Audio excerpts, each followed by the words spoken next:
Hello and Assalamu alaikum everyone. This is Kashif Kamran and I welcome you all to the Advanced Audit and Assurance Practice to Pass webinar for June 2021 exams being organized by ACCA Pakistan. Now just before I proceed further with my webinar, I just want a confirmation from your side that all of you can hear me. Okay, that's great. If all of you can hear me loud and clear, let's start on with the proceeding of the June 2021 webinar. Now, just before starting on with the proceeding, I would like to introduce myself as a tutor. Now, in terms of my tutor profile, I am Kashif Kamran.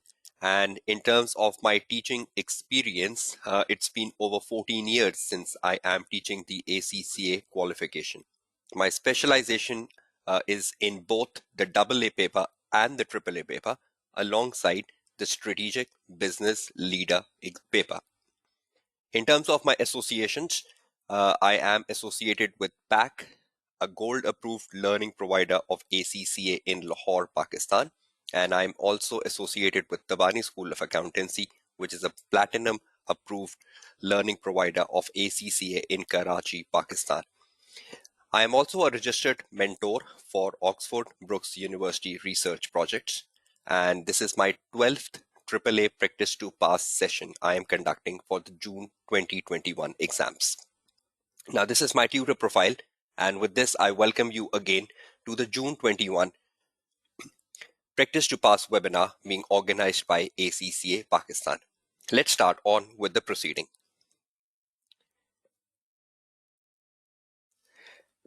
How can you reach me or how can you follow me? You can follow me on my YouTube channel, which is the youtube.com/Kashif Kamran. You can follow me on my Facebook page, which is facebook.com/AAA by KK. And you can email me at kashifkamran@gmail.com. You can also contact me on my WhatsApp number, which is given on the right-hand side of your screen. And during the course of the live webinar, you will be provided with the link of the WhatsApp group. You can join the WhatsApp group as well for connecting with your tutor up to the day of exams. So this is the channels you can explore linking with the tutor. Now proceeding further towards the Practice to Pass webinar for June 21 exams and the day one today, I would like to discuss first with all of you the pass rates, the paper format, and the examiner comments generally before starting on with my proceedings for the day one. And in the first 10 minutes, multiple times, I will be asking you about the clarity of my voice. So just again, please confirm me that all of you can hear me loud and clear. Okay, that's wonderful. Okay, so if all of you can hear me, let's start on with the proceedings of the pass rates, the paper format, and examiner comments. Now, in terms of the objective of this Practice to Pass session, just like the objective of the previous Practice to Pass sessions I have conducted for ACCA Pakistan, the objective is to provide you the right direction to pass the AAA exams, a direction which is closer to examiner mindset. Now, since I started the journey of this Practice to Pass webinars from March 2018, my focal point has been to bring you closer to the examiner mindset, because that is the only way you can pass the AAA paper. As a tutor, I believe that AAA is not a difficult paper, but AAA is a challenging paper, and you can overcome the challenge as a student if you bring yourself closer to the examiner mindset. And my objective of the Practice to Pass session is to bring you closer to the examiner mindset so that you can pass the AAA paper. Moreover, these sessions, which are spread over the next 5 days, starting from today in a cumulative 15 hours of the session, will be a mind opener for all of you, as they provide you the right tips and techniques to control the AAA paper and the right way to practice. Now, I believe because AAA is a challenging paper, so you need the right tips and you need the right techniques to pass the paper. And most of the time, what I have seen students that they struggle with the right tips and techniques, and they continue to struggle with the AAA paper. And even though they give multiple exam sittings of AAA, they never surpass the barrier of 50 marks because they are unaware of the right tips and techniques they need to pass the AAA paper. So I will be giving you over the 5 days the right tips and techniques which will bring you closer to success in the AAA paper. Moreover, this practice to pass will also mitigate your misconceptions and myths around the AAA paper. A lot of students have a lot of myths and misconceptions, and I want to mitigate them as well during the course of my practice to pass sessions. So let's start the journey and give you the right direction to pass the AAA exams, which you are planning for June 2021. Pass rates. If you look at your screen in front and you look at the recent 5 exam sittings from December 19 to March 21, the average passing rates for AAA is in the early 30s.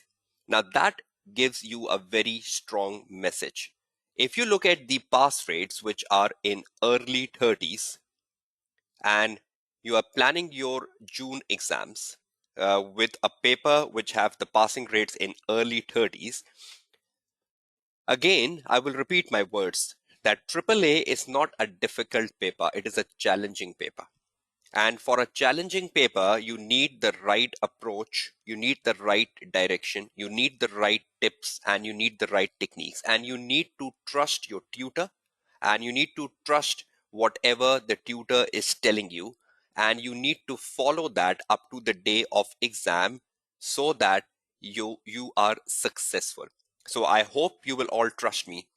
I will hope you will all follow me, and I will hope you will all listen to me, and you will follow the instructions, the tips, the techniques which are given to you for preparing yourself for the June 2021 exams. So it is not something difficult to pass a AAA paper. You just need the right mindset. You just need the right approach, and you need to be among the 30% students who pass the AAA in the very first attempt. And if you follow the right strategy, if you follow the right approach, you can also increase the passing rates. So make an ambition that you want to pass in the very first attempt in the June 2021 exams. And even if you are repeating, make a target that this time you will pass the AAA paper, and sit down and study in a very proper manner. So don't just get distracted with the low pass rates. The other students who even pass the AAA in the first attempt also pass the AAA paper with this challenge. So why not you? You can also take on this challenge, right? And you can also pass the AAA paper with these low pass rates. So just don't be pessimistic, be optimistic. And if you are optimistic, you will definitely pass the AAA exams.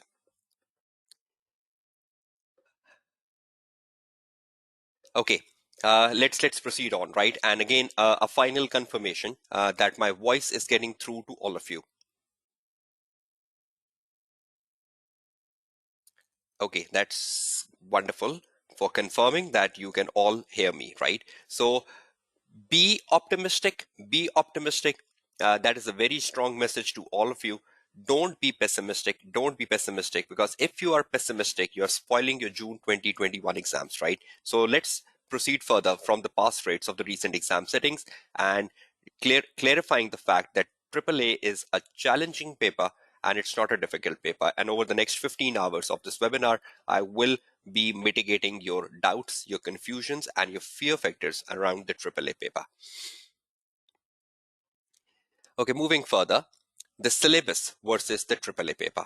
Now, first of all, make it very clear, there is a general misconception about among student community because in most of the countries globally, the AAA has now become a computer-based exams.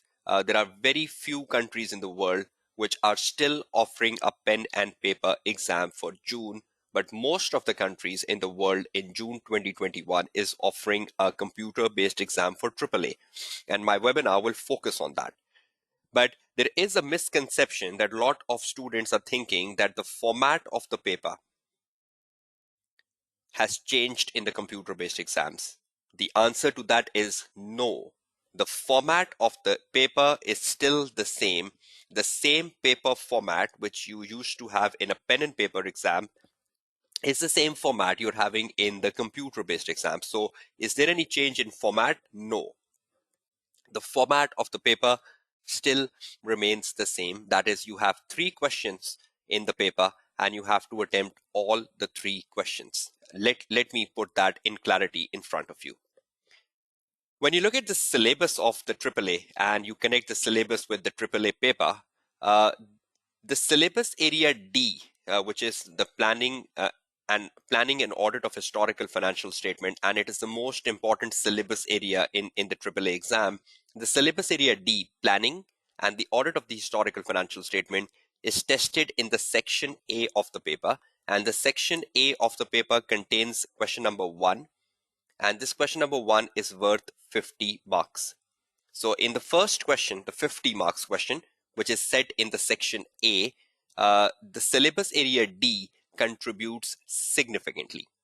Then when you look at the section B of the paper, the section B of the paper have 2 questions. The question number 2 of 25 marks and question number 3 of 25 marks each.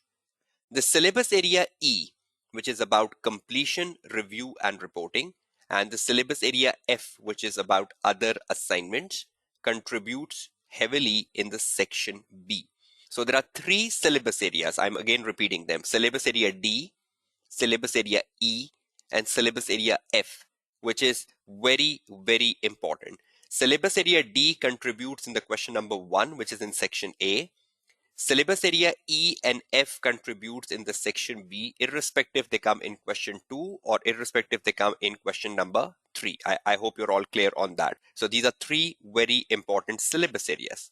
What about other syllabus areas and how do they contribute to the AAA paper? Now, when you look at the other syllabus areas, the syllabus area A, B, and C, they can be tested anywhere in the paper. They are flexible. They can come in question number 1, they can come in question number 2, they can come in question number 3, they can be in section A, they can be in section B. So they are the flexible syllabus areas. So syllabus area A, B, C is known as flexible. An examiner can put them anywhere. But when you look at the syllabus area D, that is only in the section A. When you look at the syllabus area E and F, that is in the section B. I hope you're all clear on that. But the syllabus area A, B, and C, it is the most flexible area of the syllabus, and at times you find them in section A, at times you find them in section B, at times you find them in both A and B. So that's the most flexible syllabus area. And we know how important ethical and professional matters are for the AAA paper. It's very difficult that you find an exam sitting without ethical and professional issues. And even it is very difficult that you find an exam sitting without quality control. Quality control is a very, very important topic. And so is practice management. The regulatory environment is the knowledge areas, and they are tested very less. Sometimes the examiner tests you on the knowledge areas and sometimes the examiner don't. But whenever the examiner tests you on the knowledge areas, it's like 10% of the paper. But the remaining 90% of the paper is from the syllabus area D, E, F, B, and C. So these are important syllabus areas which you should prepare in a very, very effective manner. I hope you're all clear on it, right? And then comes the last syllabus area G, which is known as current issues. Only when an examining teams write an article. Current issues only come in exam paper when the examining team writes an article on a current issue. And it's not necessarily that if the examining teams writes an article, for example, there is an article which was published in April 2021, which I will cover in the day 1 of the webinar, which is an exposure draft on the code of conduct. Now that exposure draft on the code of conduct is a current issue. Now, will it come in the June exams? It can. And what if it doesn't come in the June exam? Then it might come in the September exams, or it might come in the December exams. It's not necessarily that the current issues are tested whenever an article comes in.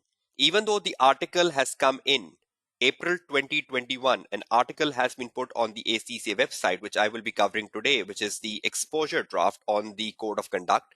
And this is very potential if you're preparing yourself for the June 2021 exams. But do current issue comes in every exam sitting? No. The current issue only comes in when the examining team writes an article on current issue. So is it a regular feature of the AAA exams? No. But is a current issue important for the June 21 exams? The answer is yes, because the article on the current issue has already been published.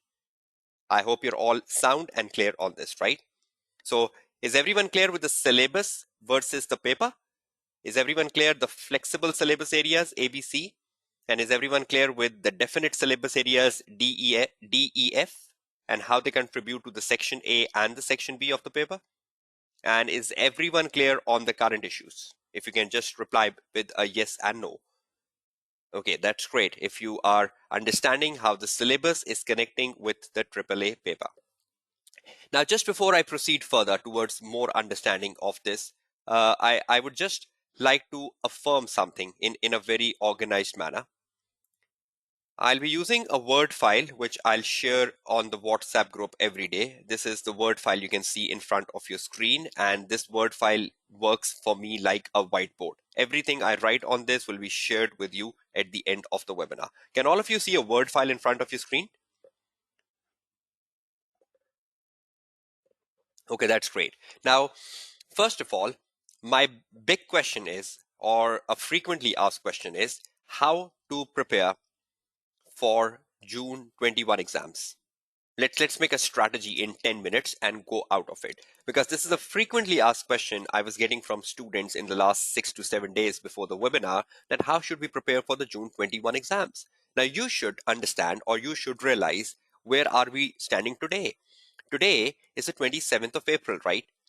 27th of April. And if everything goes as per plan, 27th of April, and if everything goes on plan, the exam day is the 7th of June. We know there is a COVID situation globally. Things changes dramatically. Exams being called off drastically in the last few months. So we cannot be sure. But as of today, we know, okay, the exam day is the 7th of June, 2021. Now you need to see how much time you have. 27th of April, that is today. The exam day is on the 7th of June, 2021. And looking at this, you need to see how you should plan yourself for the 7th of June in the time you're left with. Now, when you think how you should plan, number one thing is that you need to perform a self-appraisal or a self-evaluation of yourself. Look at yourself. Do a self-appraisal of yourself. You might be a job-based student, or versus you might be a full-time student, and you will have a different timetable. You might be a full-time student. So you need to see who you are. Are you a job-based student or you are a full-time student? And then you need to understand how much time can you give each day, because that will vary. I cannot give you any formula of how much time you can give each day, because it will vary from a student to student, being a job-based student to a full-time student. So how much time can you give each day? This is a question you need to answer yourself. How much time can you give each day from 27th of April to the 7th of June when you have your actual exams? Now, knowing that and having performed your self-appraisal and knowing your limitations, what are your limitations as a student? What are the barriers as a student? Can you study on the weekdays or can you study on the weekends? Whatever, you need to decide your plan. So will all of you be making your own plans, doing a self-appraisal of yourself from today to the 7th of June, right?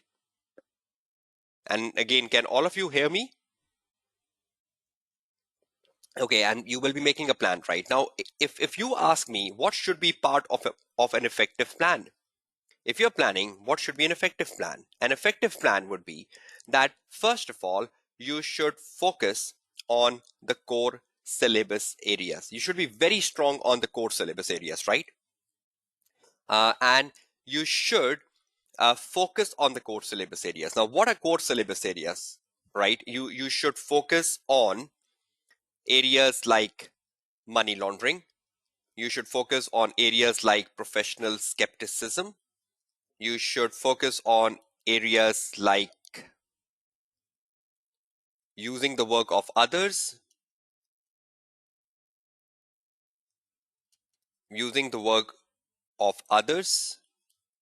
You should be focusing on auditor responsibilities. You should be very good on auditor responsibilities for opening balances. You should be very good on auditor responsibilities for laws and regulations. And you should be very good on auditor responsibilities for fraud. So these are some of the important areas you should be focusing on. Now come to the more important stuff. You should be very good on ethical and professional issues.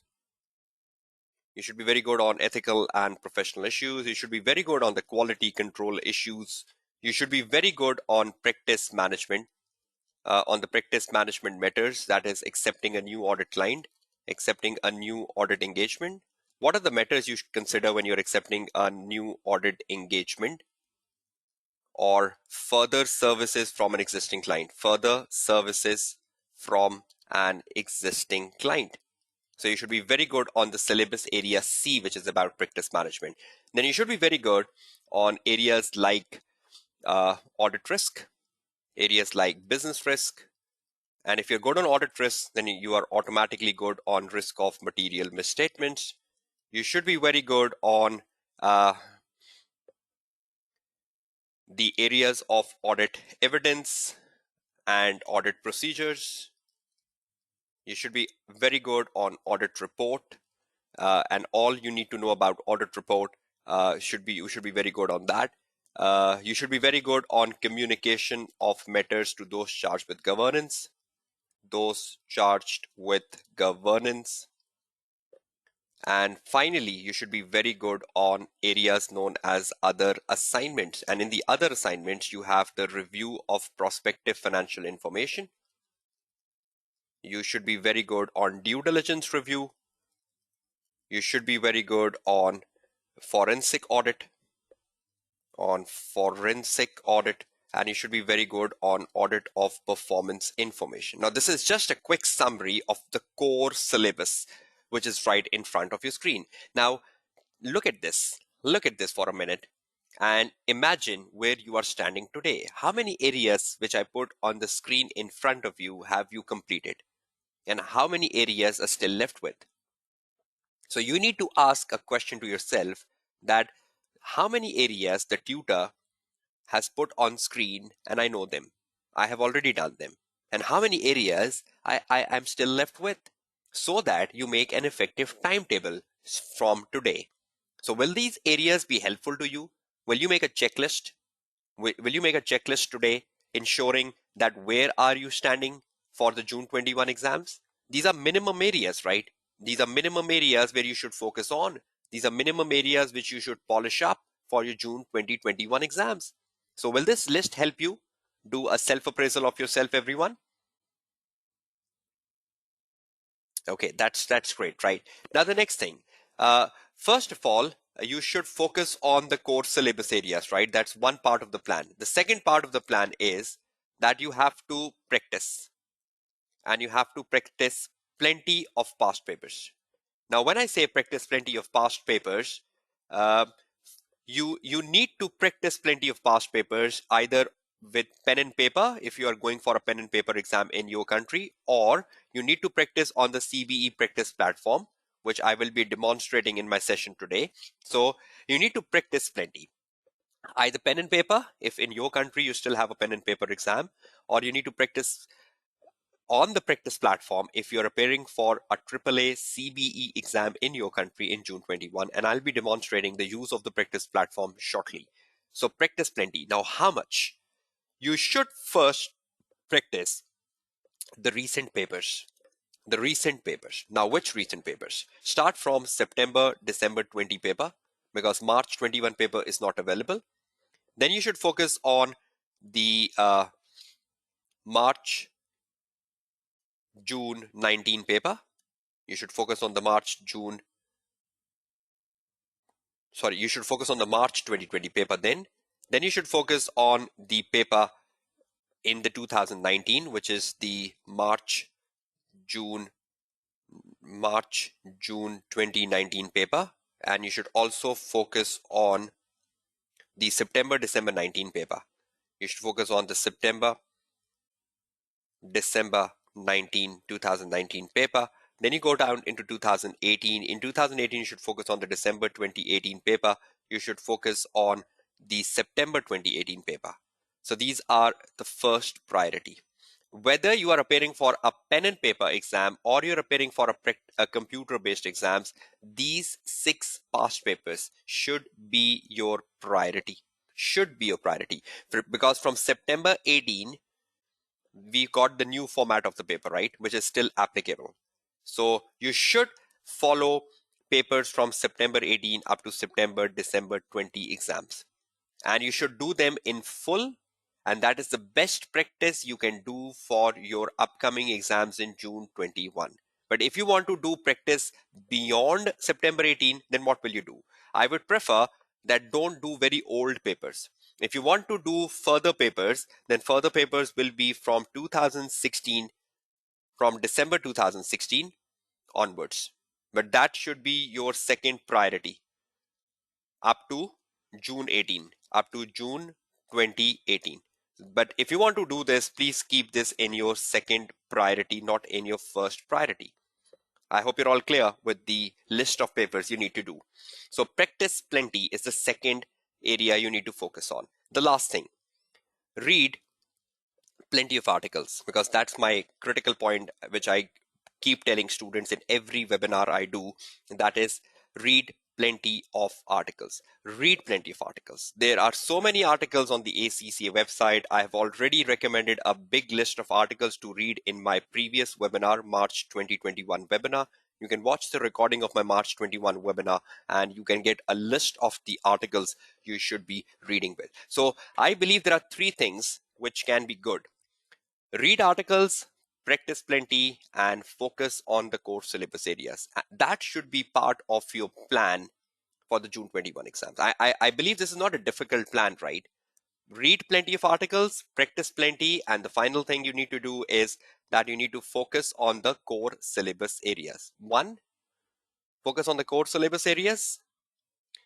Number 2, practice plenty of past papers. And number 3, you go down with read plenty of articles, right? That's very, very important.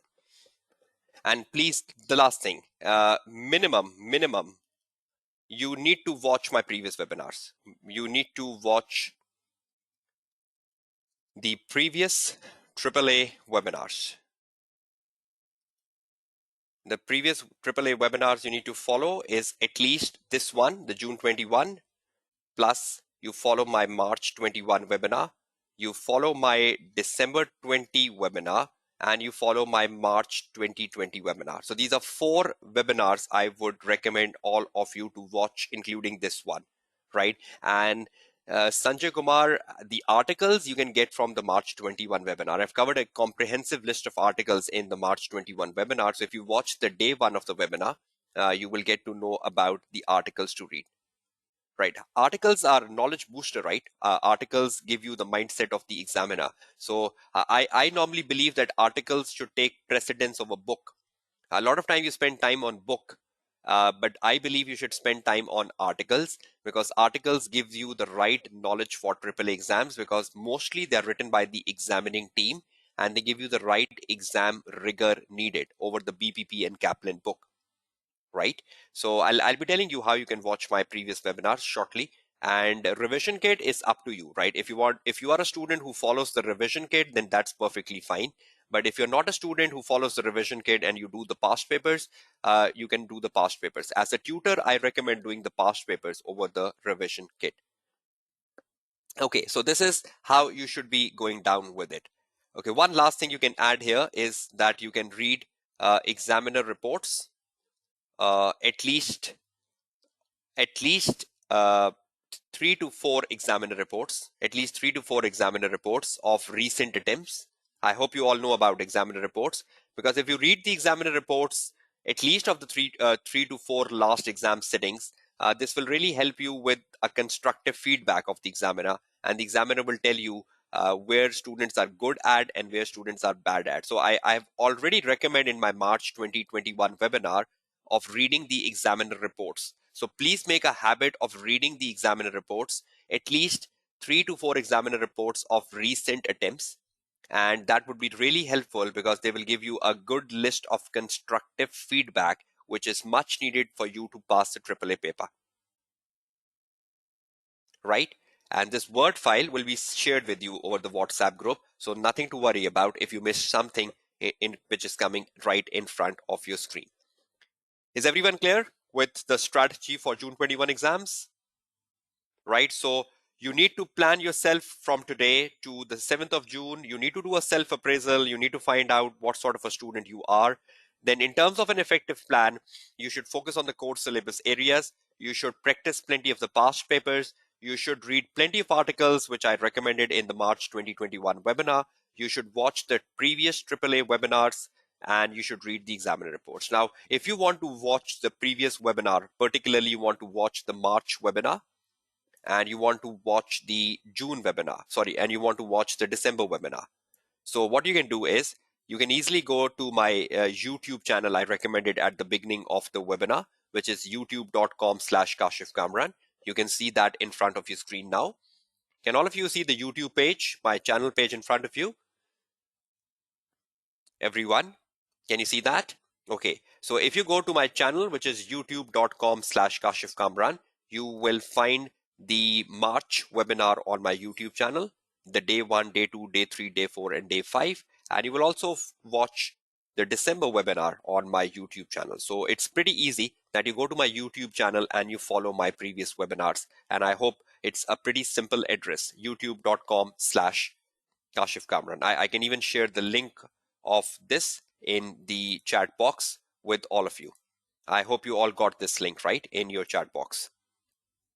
Okay, now moving back towards my presentation, we were discussing the format of the paper and we were discussing how different syllabus areas contributes to your 100 marks paper. Now moving away from that and moving away from making an effective plan, I've already made it clear the paper format, right? The paper format consists of section A and section B. You have 150 marks question in section A and you have 225 marks question in section B. And the section A consists of a 50 marks question, and that 50 marks question includes 4 professional marks, which are available for writing a briefing note, which I will make clear as I proceed towards my agenda for the day 1. So a pretty simple paper format if anyone is doing AAA for the first time. 3 questions, which is to be attempted in like 3 hours and 15 minutes. So that's like 195 minutes. Plenty of time if you go down writing a realistic answer. Now moving away from the paper format, this is what I need to recommend all of you. If you're preparing for the June 21 exams, this is my recommendation to all of you. You should watch my December 20 webinar, and I hope you can see the hyperlink. You should watch my March 21 webinar, and I hope you can see my hyperlink here. When you watch the previous webinar, follow the guidance. Follow the guidance I've given in the previous webinars. Follow the recommendations I've given in the previous webinar and read all the articles I have recommended in the previous webinar. So at least the December 20 webinar and the March 21 webinar is essential for all of you as you prepare for the June 2021 exams. And you should be following my recent webinar, which is going live now, the June 21 webinar. And again, whatever guidance I give you in the June 21 webinar, whatever recommendations I give you in this webinar, and whatever articles I tell you to read in this webinar must also be followed. So if you go with these 3 webinars, 15 hours from December 20, 15 hours from March 21, and 15 hours from June 21. So that's like 45 hours. And that will be real good preparation for the June 2021 exam. So will you make a habit of going with December 20 and March 21 webinars and the June 21 webinars till the 7th of June? In total, these are 45 hours, right? Which can be really good for all of you, right? So the hyperlinks have been given. You just need to click on the hyperlink, or you just copy the hyperlink in the address box of your search engine, and you will reach the December 20 webinar. Okay, that's great. Now moving on further and taking a quick look at the examiner feedback before I start with my agenda of the day 1. I just tried to took some feedback of the examiner from a very recent examiner report which was published in December 2020 exams. And there were some journal comments of the examiner which can be really beneficial for all of you. Number one comment of the examiner is the candidates should note that accounting standards listed within the SBR syllabus are also examinable in the AAA paper. So you should have a very good command on the accounting standards if you're preparing yourself for AAA paper. And that is the reason it is recommendable that you do your SBR paper before the AAA. If any one of you has attempted SBR recently, you will have a very good accounting knowledge and you stand in a better position to pass the AAA paper in the first go. So the more updated accounting knowledge you have, the better you will be in the AAA paper. So it is highly recommendable that you do the SPR paper before and the AAA paper after, because that is what the examiner is telling, that you should be good on the accounting standards, and every accounting standard you do in the SPR paper. Number next, marks are awarded at the AAA level for the application of knowledge. See this. No rote learning, no rote learning. If you believe you will get marks for writing generic stuff, no. If you believe you get marks for writing the rote learn knowledge, no. If you believe I will reproduce the BPB book and the Kaplan book and I will get marks, no. You will only get marks for application, which is the case study. You look at the case, you read the case, and you understand the case, and then you write an answer which is sync with case. Sync with case. If your answer is sync with case, you will pass the AAA paper. I hope you're getting this message. Sync with case. So if your answer is sync with case, you will pass. So try to produce an answer in AAA exams which is sync with case. That is the best answer. So application, not the rote learning, right? Okay, moving on. Next one. Candidates should ensure that they are fully conversant with the financial reporting standards covered by SBR to maximize their ability to effectively identify audit risk that may arise from the issues and propose effective procedures. So you should be fully conversant with your accounting knowledge you do in the SBR paper, because that accounting knowledge will really help you in identifying the audit risk, which is in the question number 1. And that accounting knowledge will help you propose effective procedures. So if you want to be good on procedures in the AAA paper and you want to be good on the audit risk in the AAA paper, then you should be fully conversant with the SBR knowledge. So again and again, the examiner is reinforcing that you should be good at the accounting standards. And these are comments from the recent exam sitting, the December 20. Moving on. A common feature of a weaker answer in this subject is to use rote learned knowledge without application to a specific scenario. I hope that's self-explanatory, right? Application is success, not rote learning. If you are a rote learn student, you will fail in the AAA paper. But if you are an application student, you read the case study, you identify the answer from the case study, and you sync your answer with the case study, you will definitely pass the AAA exam in the very first exam sitting. So AAA is not a difficult paper, it is a challenging paper. So note rote learn answers, right? Further, candidates should be able to synthesize and evaluate material. Simply stating knowledge without explaining is of no use. You should synthesize and evaluate. Just producing knowledge without explaining is useless. Now, whenever you identify something from a case study, you're reading a case, right? And you identify something from a case study. Now, once you identify something, you need to explain that. And when you are explaining, you need to develop your point. You need to develop your point. Develop your point. Now, I believe if you want to develop a good point, it takes like 3 to 4 sentences. If you are developing a good point, it takes like 3 to 4 sentences to develop a good point. I'm not saying 3 to 4 lines. I'm saying 3 to 4 sentences. A sentence is when you put a full stop. So if you look at my bullet number 1 in front of your screen here, my bullet number 1 consists of 2 sentences because there are 2 full stops coming in it. So I'm saying 3 to 4 sentences is what it takes to develop a very good point for AAA paper. Evaluate the material. So it's not just you put the knowledge, it's about linking that with the case study. It's about explaining that in the context of case study, right? So I hope you're clear on that. Synthesize and evaluate. And I'll be exploring that more over the next 4 days. Synthesize and evaluate.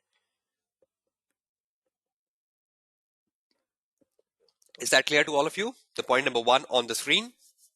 So synthesize and evaluate, right? That's very, very important. Okay, now moving away from synthesize and evaluate. This is very important, right? This is particularly important with responses relating to procedures. The purpose of procedure must be given, and ethics, where knowing the name of an ethical thread will not be awarded credit, it's in its own right, rather identifying a specific way in which the thread arises to a given scenario and the implication to a specific case. See what the examiner telling you? Examiner is saying it's not just a procedure you are writing in the exam paper. You will get marks if you write the purpose of a procedure. So purpose of a procedure is very, very important. And then the examiner says it's not just the name of the threat,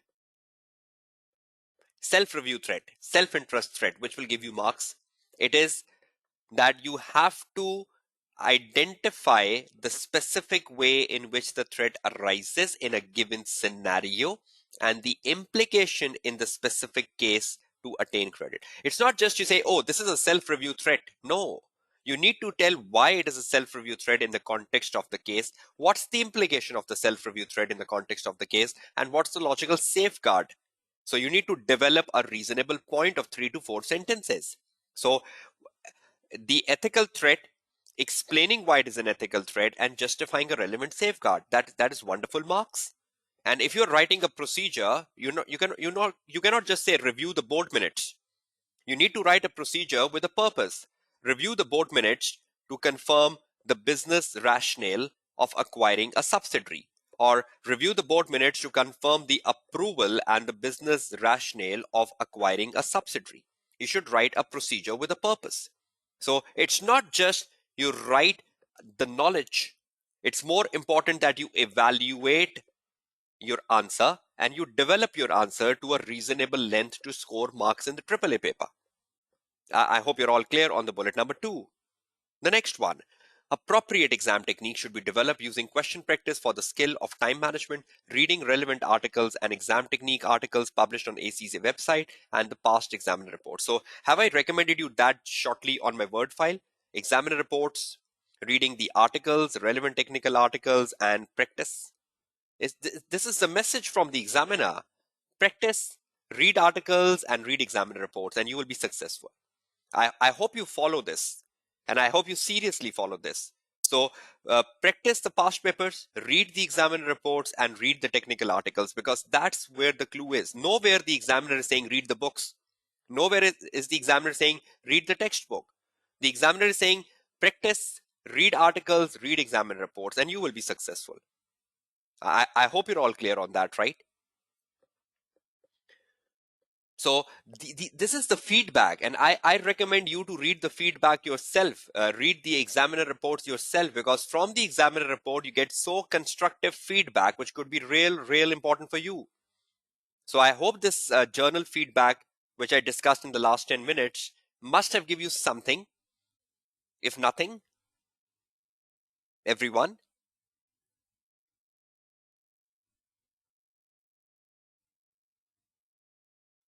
Okay, that's great. Okay, moving on. Now coming to the main agenda of the webinar, agenda of the practice to pass. Now this webinar for June 21, organized by AAC Pakistan, is spread on 5 days. What's the agenda each day, starting from today, so that you know the right agenda and you come prepared each day. Let's look at the agenda. On the day 1, which is today, 27th of April, I'll be looking at the computer-based exams, and I will be putting time on the practice platform to give you the do's and don'ts of the practice platform shortly, because in most of the countries in June 21, the AAA paper will be computer based. So I need to spend time on the computer based environment. And in certain countries, there is still a pen and paper exam. You can still benefit from this webinar because the exam techniques, the marking scheme, the way you write the answer remains the same, whether you do it with pen and paper or you do it on the computer based platform. The only thing that changes is the interface from paper to computer. The rest you can benefit from this webinar and the previous webinars. And I will be discussing the new article recently published in the last 1 hour of my webinar today. And if the time gets over, then I will continue with the new article recently published in the day 2. So if anything is left down, it will then restart the same thing from the day 2 then. On the day 2, I will be discussing the business risk and the risk of material misstatement. I will be spending more time on business risk because in my last webinar, which was my March 21 webinar, I focused aggressively on risk of material misstatement and audit risk. So I would recommend you that for the risk of material misstatement and for the audit risk, you should watch my previous webinar, which I just recently conducted for March exams. But I will focus extensively on business risk in my day 2. In the day 3, I'll be looking at ethical, professional, and quality control issues. That's a core feature of the paper, and I cannot skip that. On the day 4, I'll be looking at audit evidence and procedures because last time in my March 20 webinar, I focused on other assignments. So if you want to focus on other assignments, you can watch my March 2021 webinar. And on the day 5, I'll be looking at the audit report. I cannot skip audit report as a topic because it's such a fundamental area of the AAA paper. Now, each time I perform a webinar, and I know that I have just performed a webinar 3 months ago, I need to keep it different. Now, what is the difference in this webinar? First of all, I'm focusing on the AAA CBEs, which I didn't focus on in my last webinar. I'm focusing on the new article. So this is another new thing I'm doing this time. I'm focusing on the business risk, which I didn't perform in the last webinar. And I'm focusing on audit evidence and procedures, which I didn't perform in my last webinar. Ethical, professional, and quality control issues was even in the last webinar and this webinar. The audit report was in the last webinar and this webinar, but I'm taking on new exam papers which I've not performed in the previous webinar. So again, my message is loud and clear to all of you. How many webinars you need to watch to be very well prepared for June 21 exams? Number 1, the December 2020. Number 2, the March 21. And number 3, the June 21, right? So if you follow these 3 webinars, you will get everything you need to know to pass the June 21 exams. I hope that has been documented by all of you in an effective manner. Right? So forensic audits was covered in the March 2021 webinar, Bahawal, and any other topics, you need to watch the 3 previous webinars to be controlling all the topics, because in every webinar I keep changing topics so that there is no element of repetition in my webinars, right? Okay, so let's move on to the agenda for day 1. And the big agenda for day 1 today is the computer-based exams, and is to prepare you on that. AAA CBEs and the new technical article. AAA CBEs, that's a big question. That's a big question for the student community, because I have seen so many students puzzled with the computer-based exams, and they have such a big fear factor, as if something big has happened. You're all used to with computers. You are right. Every day you use smartphones. You're so good on typing. You have so wonderful typing speeds. I hope the computer literacy is there. We are living in 2021 when the computer literacy is considered to be very high globally, and still the student community have a fear factor. Still they believe pen and paper exams are good. And I'll be proving in the next 1 hour that the computer-based exams have more advantages than the pen and paper exams. So let's start on with the journey, and let's find out the students' questions on the AAA CBEs and how to mitigate them. And again, if I miss something out on CBEs over the next 4 days to follow, I will be practicing on the practice platform. So if I miss something out today, I will be catching on them on the day 2, day 3, day 4, day 5, because over the next 5 days, I'll be using the practice platform. I will be guiding you the features of the practice platforms. I will be writing the answer on the practice platform, so I can drill as a tutor in front of you the do's and don'ts of the practice platform. I hope you're all clear on that, right? So over the next 15 hours, you will have a command on the practice platform. you will know the do's and don'ts of the practice platform, and you exactly know how to handle the practice platform. So let's start the journey today and over the next 5 days, because I have to give some time for the technical article as well. So even if I miss something from the computer-based exams, I still have the next 4 days to catch up. I hope you're all clear on that, right? Okay, moving on. The practice platform. Now, in terms of the practice platform, how to prepare in Excel on the practice platform, the CBEs, the AAA CBEs, right, from June 21. Even in Pakistan, we have the AAA CBEs, and again, Pakistan is a big market, and we are converting to computer-based exams for the first time from June. Let's see some of the questions. Number one, the shift from pen and paper exams to CBEs, right? And I hope a lot of you might be giving AAA in a computer-based environment for the first time. You must have given some of your older papers like F4, F5, F6, F7, F8, F9 in the computer-based environment, or you might have given any strategic level exams in a computer-based environment. But a lot of you might be giving the AAA in a CBE environment for the very first time, right? So we need to focus on how you can excel on the computer-based environment. Student fear factor, but why? Over the next 1 hour, I will be giving you the answer, but why? What's the fear factor? Because once I demonstrate the practice platform, then I will ask you, what's the fear factor? Be prepared for that. Advantages of CBs, I will be discussing them over the next 1 hour. How to excel on the practice platform. Again, over the next 1 hour, I'll demonstrate, and again, the answers to these questions will automatically be available as I start to speak over the next 1 hour. ACCS support and resources for CBE exams, improving your typing speeds. How can you improve your typing speeds? And this is all what I need to focus on, preparing and excelling in a computer-based exams for AAA, right? Are you all ready to start looking at the computer-based environment for AAA and looking at the answers to the students' fear factor, advantages, how to excel, the supports and resources, and improving your typing speeds, right? Let's start on with a journey. Okay, now let's see how to go about it.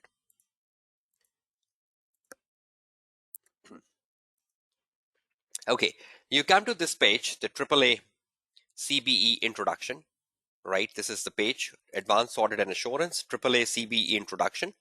I'm just sharing the hyperlink of this with all of you.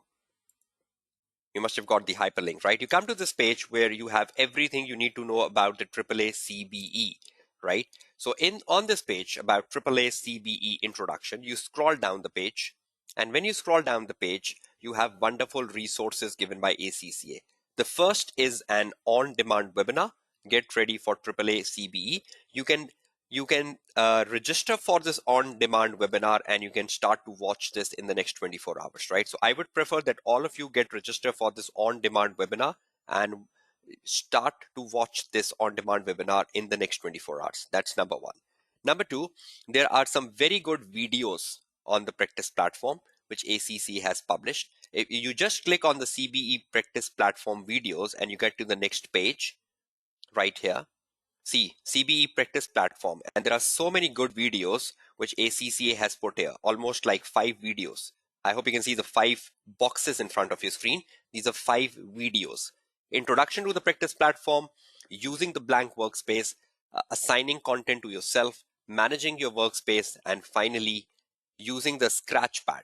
So wonderful videos if you want to get yourself aware of the practice platform. So ACCA has provided you good amount of resources on how you should be preparing for the AAA CBE. Then there is a document, Strategic Professional CBE Platform Guidance Document. I'll be showing you this guidance document in my session today because it's a wonderful guidance document. It has also been included in the resources today, right?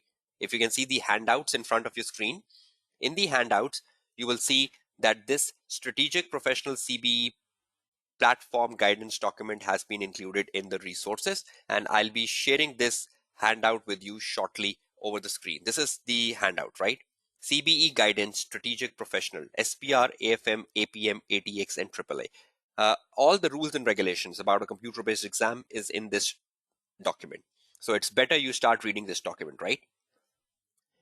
Okay, moreover, there is the AAA CBE question practice, and there is a basic spreadsheet and word processing support. So lots of resources which you can click and explore as a student, and I believe you will, right?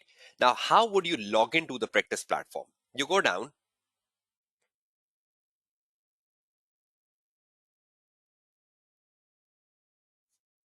Sorry, you come to this page right in front of you, which is the CBE question practice platform. I'm sharing the hyperlink of this page as well. This is the hyperlink.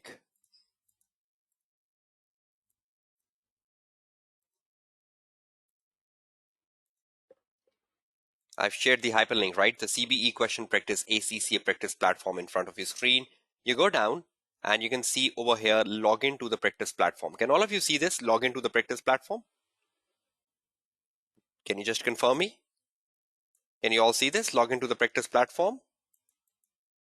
Okay, good. You click on this log into the practice platform. And the moment you click on login to the practice platform, a window will appear in front of you, which will ask you your ACCA ID and password, your My ACCA login, right?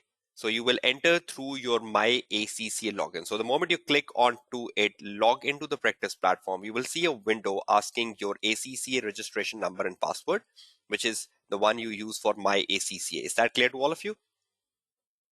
Please confirm that. So you provide your login, your My ACCA login, and you will come to a screen which looks like this. Can you look at the screen? This is now, after you log in, you will come to this screen. I hope you must have seen the screen before entering the webinar today. And if you're not, look at the screen for the first time. Once you log in, you come here. Can you see this screen, everyone? Assigned material on the left hand side, and can you see a catalog coming on the right hand side, everyone? Please confirm that.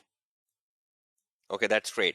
Now, when you look at the right-hand side of the screen, can you see the catalog? And in the catalog, you can see all the papers: Advanced Audit and Assurance, Advanced Financial Management, Advanced Performance Management, right? Now, we are clicking on the first paper, right, which is Advanced Audit and Assurance. Now, if I click on the first catalog, Advanced Audit and Assurance, you can see a plus sign.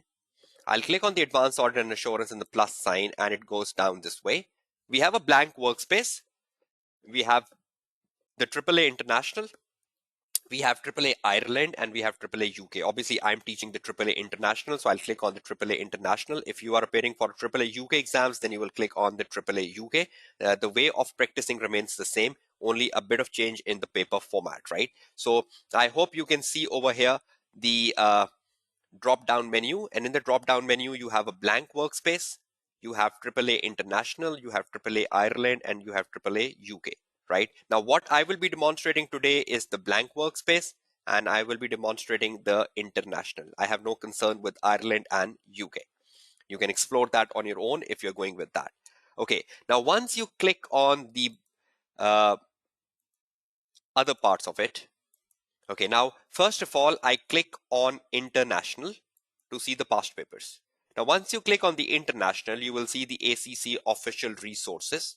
You click on the ACC official resources and you come with past exams and specimen exams. How many past exams have ACC provided you to practice on the platform? 1, 2, 3, 4.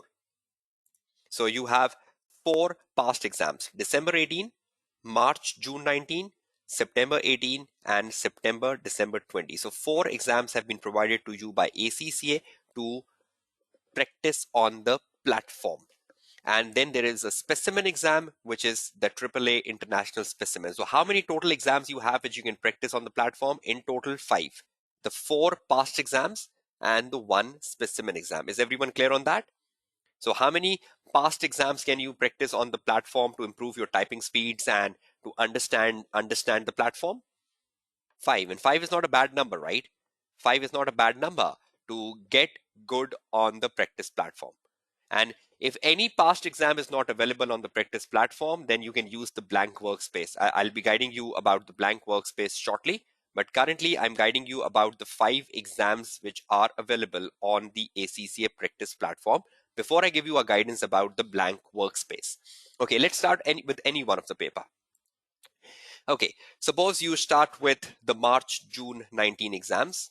or you start with September, December 19 exams, first of all, you have to click on the button assign. The moment you click on the button assign, the paper will be assigned to you. And where will you see the assigned paper? It will go on the left hand side of the screen. Can you see the left hand side of the screen over here, which says self-assigned material? Self-assigned material. So the moment you click on the paper and you say assign, it will come on the left hand side of the screen under the self-assigned material. Is that clear to all of you? Right? And then you can click on it and start. Let me demonstrate that. Let me demonstrate you that, right? Okay, so suppose I start with the September, December 2020 paper. I click on it, assign. The moment I assign it, it will come on the left hand side of my screen. I'll scroll down and see where the paper is. And I believe over here the paper is the September, December 20 paper, and it says resume because I was already working on it. If you assign the paper, it will say start because I was already working on it prior to the webinar. So it says resume where I left. But if you do it, it will say start. So this is your assigned paper, September, December 20. You click on resume or you click on start and you come to the practice platform. Right, this is the screen in front of you, the practice platform screen. It says section A and it tells you about the section A in front of your screen. Now understand one thing. When you open the practice platform at home, you will see the instruction screen in front of you and the instructions are given for the students to read. In the exam, you have 10 minutes to read the instructions. In total, you have 205 minutes, in which 10 minutes is for the instructions and 195 minutes is for your paper, which is the normal time you had in the pen and paper exams, the 195 minutes, right? So when you read the instructions, in 10 minutes, you read the instructions. Please ensure that when you're practicing at home, read the instruction screens carefully so you are habitual of instructions before you enter the actual exams. Now, once you complete the instruction screens, you will come to the screen which is in front of you, which is section A. And it says the section 1 consists of one question for 50 marks. And you all know that, right? And it says, it says it says that show all notes and workings that you want the marker to see within your responses. Remember, any notes and working on the scratch pad will not be marked. So if you write anything on the scratch pad, it will not be marked. So you want to write your answer in the proper responses area given by the examiner. Now, you click on the next at the bottom of the screen and you come to the section A, the 50 marks question. It's just loading up.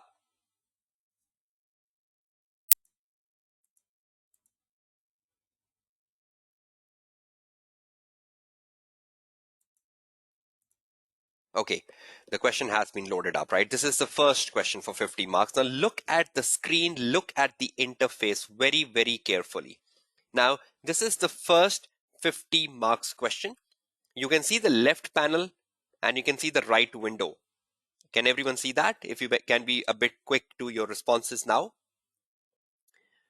Can you see the left panel and the right panel? Can you see the split of the screen, everyone? Okay, now let me demonstrate you that quickly. Now, when you come to your question number 1 for 50 marks, and you know that you should know how to go about reading it, right? That's very important. Now, let me make you familiar with that. First of all, when you enter the question number 1, the very first thing you need to read is what? The very first thing you will read is this. This should be your number first. This is basically known as the introduction. So the screen I've marked with a circle first is the screen you will be reading first, because this screen will tell you about who you are. This screen will tell you about the name of the audit firm. This screen will tell you about the name of the company of which you are the auditor. And this screen will tell you about the number of exhibits which have been provided to you. So this is an introductory screen. So you will read this first. Is everyone clear with the order? So the very first thing you will read is the screen on the right hand side, which I have circled and put first. Is that clear, everyone? Now, once you read the introductory screen, where will you go then? From here, you will jump to here. Number 2, partner email. The partner email tells you about what you need to do for 50 marks. The partner email will tell you the requirement A, the requirement B, the requirement C, and the requirement D. I hope you're familiar with that even in the pen and paper exam. The partner email, which is the exhibit 1, used to tell you about what you need to do. So where will you go at number 2? The partner email. Now, once from the partner email, you know what to do, A, B, C, D, you will organize your briefing notes. You know the answer for the question number 1 is to be given in a briefing note. Is that yes? Is that no? Right? So once you know from the partner email what you need to do, you will come down and you will organize your briefing note. I will be demonstrating that shortly, right? 1, 2, 3. So once you read the partner email, you will come to the briefing note, the response option here. You will come to the response option here, the briefing notes, and you will start to set up your briefing note in terms of the partner email. Now, once you've set up the briefing note in the response option, now you need to write an answer. Now, to write an answer, you have to read the exhibits here. Exhibit 2, 3, 4, which is basically the case. So you will read the exhibit 2, 3, 4 at number 4th. Because the exhibits number 2, the exhibit number 3, the exhibit number 4 will help you find the answer you will be filling up in the briefing note. And if the examiner has asked you to perform the analytical procedure, then you need to use the spreadsheet. There is a very minimal use of spreadsheet in AAA. I will be guiding you about that on my day 2 tomorrow. I will be demonstrating the use of the spreadsheets tomorrow on day 2, but there is a very minimal use. Only if a question asks you to perform an analytical procedure, then only you are using a spreadsheet for 5 to 10 minutes only. But if a question doesn't ask you to perform an analytical procedure, then the spreadsheet is a useless document to be used in a AAA paper. Is that clear? And how to use a spreadsheet for 5 to 10 minutes and what are you putting in the spreadsheet, I will be guiding you about that in my day 2 tomorrow when I take on a risk question, which is the question number 1. Is that clear? So is everyone clear with the first, second, third, fourth order? So what are you reading first in the exam? Can all of you give me the answer? What are you reading first in the exam? The left window or the right window? The intro page, which is the left window or the right window? Perfect, right window. Okay, from the right window, where will you go? Number 2. What will you read at number 2? The partner email. And from the partner email, where will you go? To the briefing notes, and then from that you go to the background information. Why are you not reading the requirements here? Why are you not reading the requirements? Because it simply tells you that 46 marks are in the partner email and 4 marks is for the briefing note. So that's useless to read the requirement, because the requirement is just telling you there are 46 technical marks and 4 professional marks, and you are already aware of that. You know the partner email contains the 46 technical marks, and when you write the answer in a briefing note format, you get the 4 professional marks. So it's just a waste of time that you click on the requirement and read it. So it's better just read the partner email and start your answer. Is that clear to everyone? Let me demonstrate you that. 1, 2, 3, 4. Now I'll demonstrate the same to you.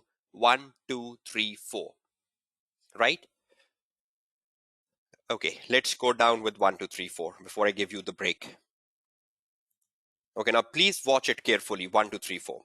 Okay, now see, I'm a student like you. I come to the exam hall. I open up the question number 1, and in front of my screen, I have the question number 1, right? Now, in the question number 1, I open up, just 1 minute. Okay. I open up my introductory page, which is in front, and I start to read it. It tells me it is the 1st of July. You are a manager. So that's an important information. You are a manager. So I put a highlighter here. I click on the highlighter. I press the yellow button, and you are a manager in the audit department of Pegasus Company. Okay, Pegasus Company is the audit firm. So I highlight Pegasus Company. a firm of chartered certified accountant. You are assigned to the audit of the Crux Group. Okay, the Crux Group is my company of which I am the auditor. I highlight that in yellow, which has a financial year end of 30th of September. So the year end of the company is 30th of September. That's an important information. And a more important information is it's a listed company. So I highlight that. So that's the only way you can annotate in a computer-based exam. So I am a manager in Pegasus for Crux Group, and 30th September is the year end and it's a listed company. Pegasus was appointed auditor to the group in January 20x5. So this is the first year audit. You were appointed in January 20x5 and the year end is 30th of September 20x5. So is this the first year audit, everyone? So is that an important information I should be highlighting? Can you all recognize this is the first year audit?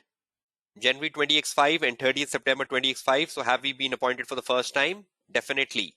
Okay. The group operates in a travel industry. Okay, so they are part of the travel industry. Let's highlight that, the nature of the business.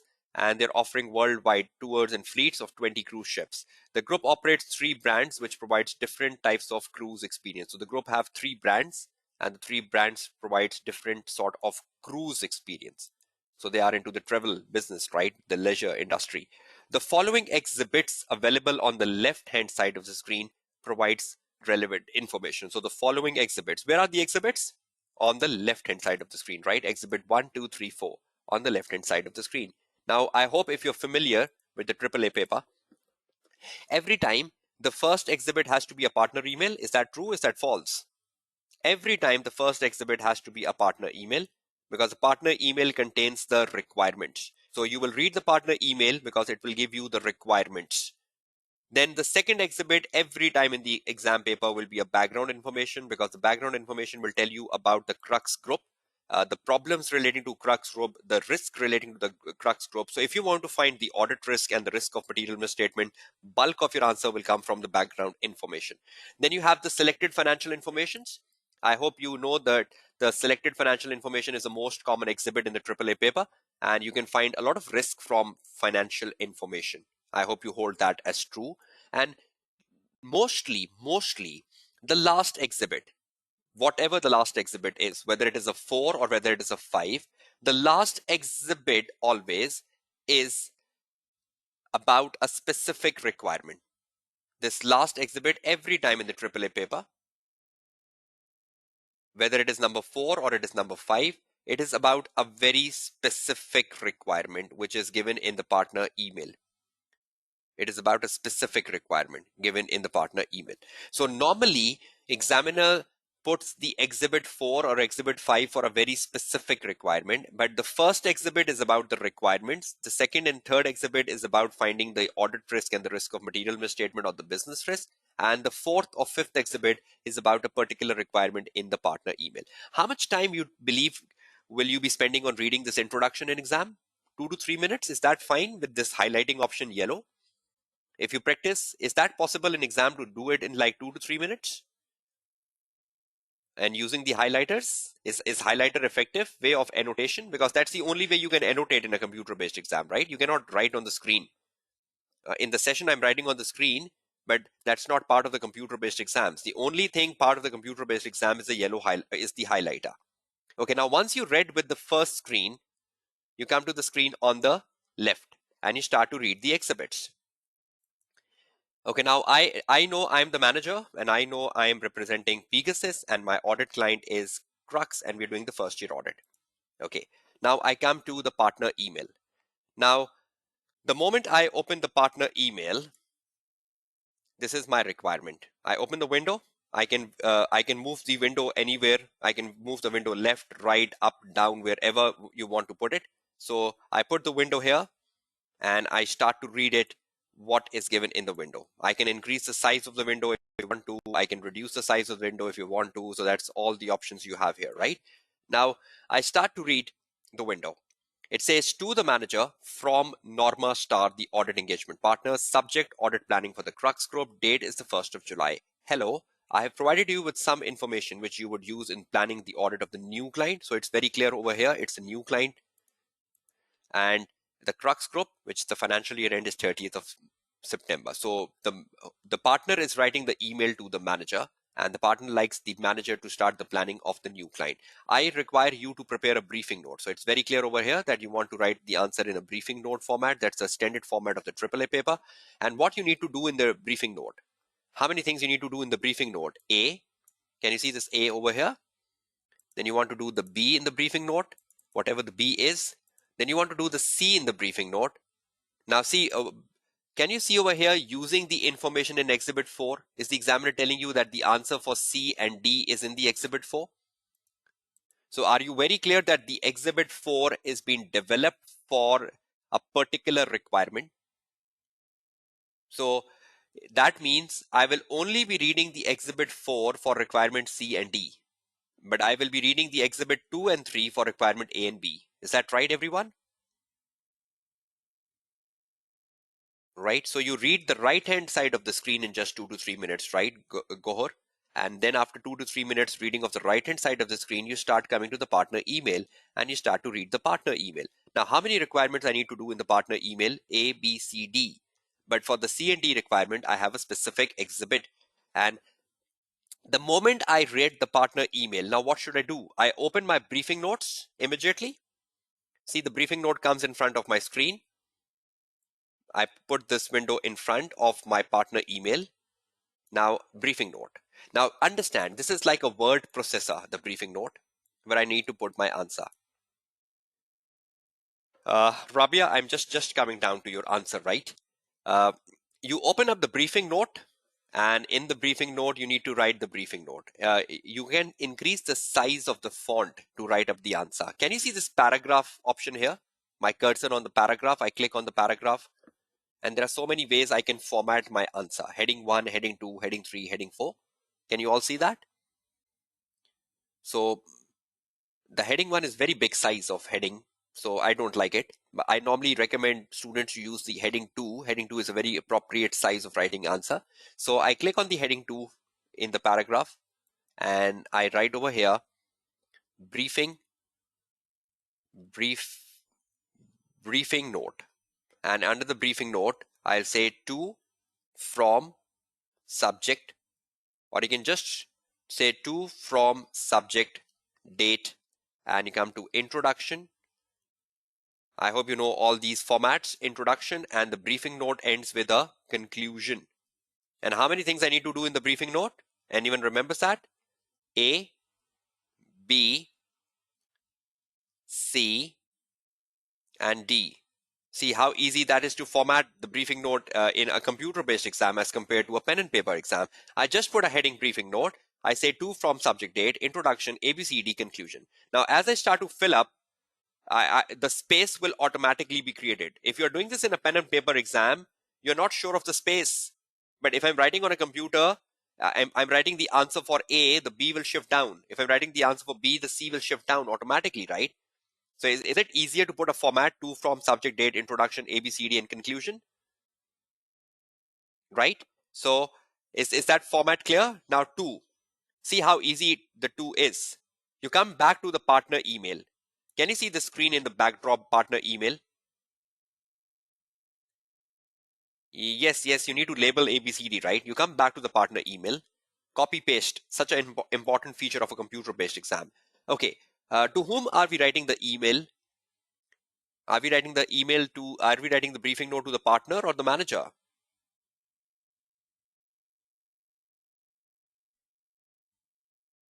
Partner, right? So 2, can I copy the name of the partner from the briefing note? Norma Star Audit Engagement Partner, Control C, and I come here to, and in the 2, I say Control V. See how easy that is? I see the Control C, I come here, Control V. You can use the shortcuts, Control C, Control V. See, I need not to type the name of the partner. Now from, who is the from here? The from will become the manager, opposite. So I say Control C, I come to the word processor, and in the word processor, I say Control V, manager. Subject, the subject will not change. So I go back to the partner email, I copy the subject, audit planning for Crux Group. I Control C that. I come back to the briefing note and I say Control V.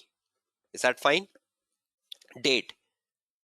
I copy the date, Control C, 1st of July. 20x5 because it was given. Control C. I come back to the briefing note and I say Control V. See how easy that is? I need not to type anything. I'm just saying Control C and Control V. Introduction and conclusion. Now, what's the introduction? I need to write the introduction, right? I say the purpose of writing. Yes, you can write RE as well. You can write subject, you can write RE, both are fine. The purpose of writing this briefing note, is to.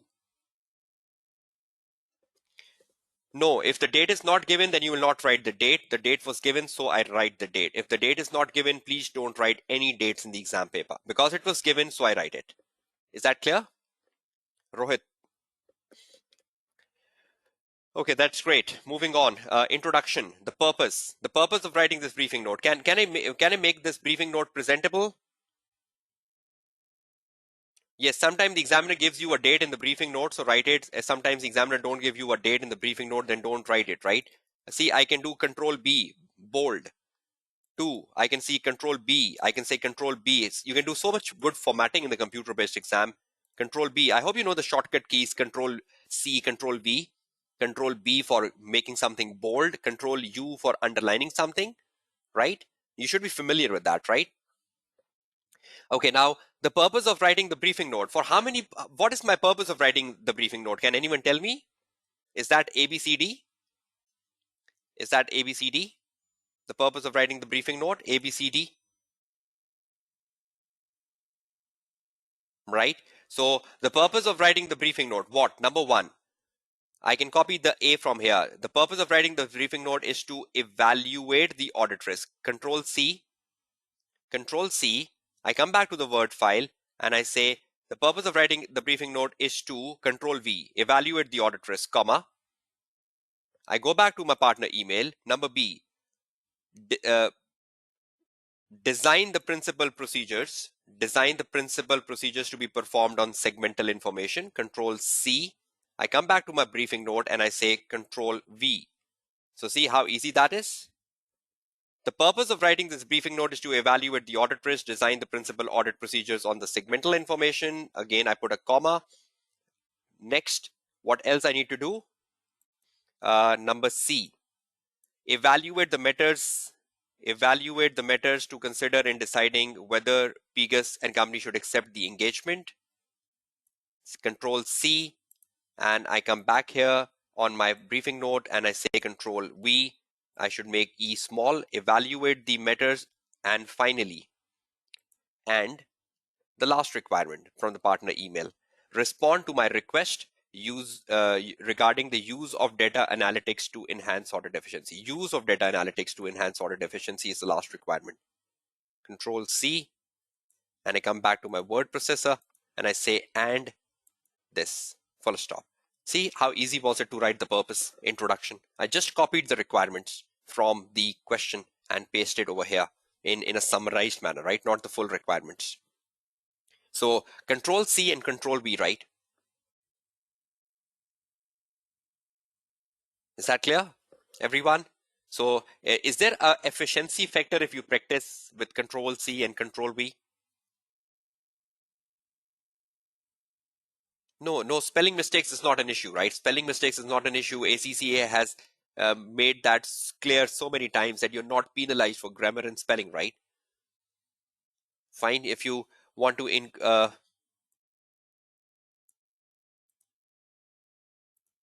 see, if you want to increase the font size, you can just select this. You can just select things from here like this. You put your cursor here, you go to the paragraph and you set a bigger heading. See how big the font size has become now. To from subject date.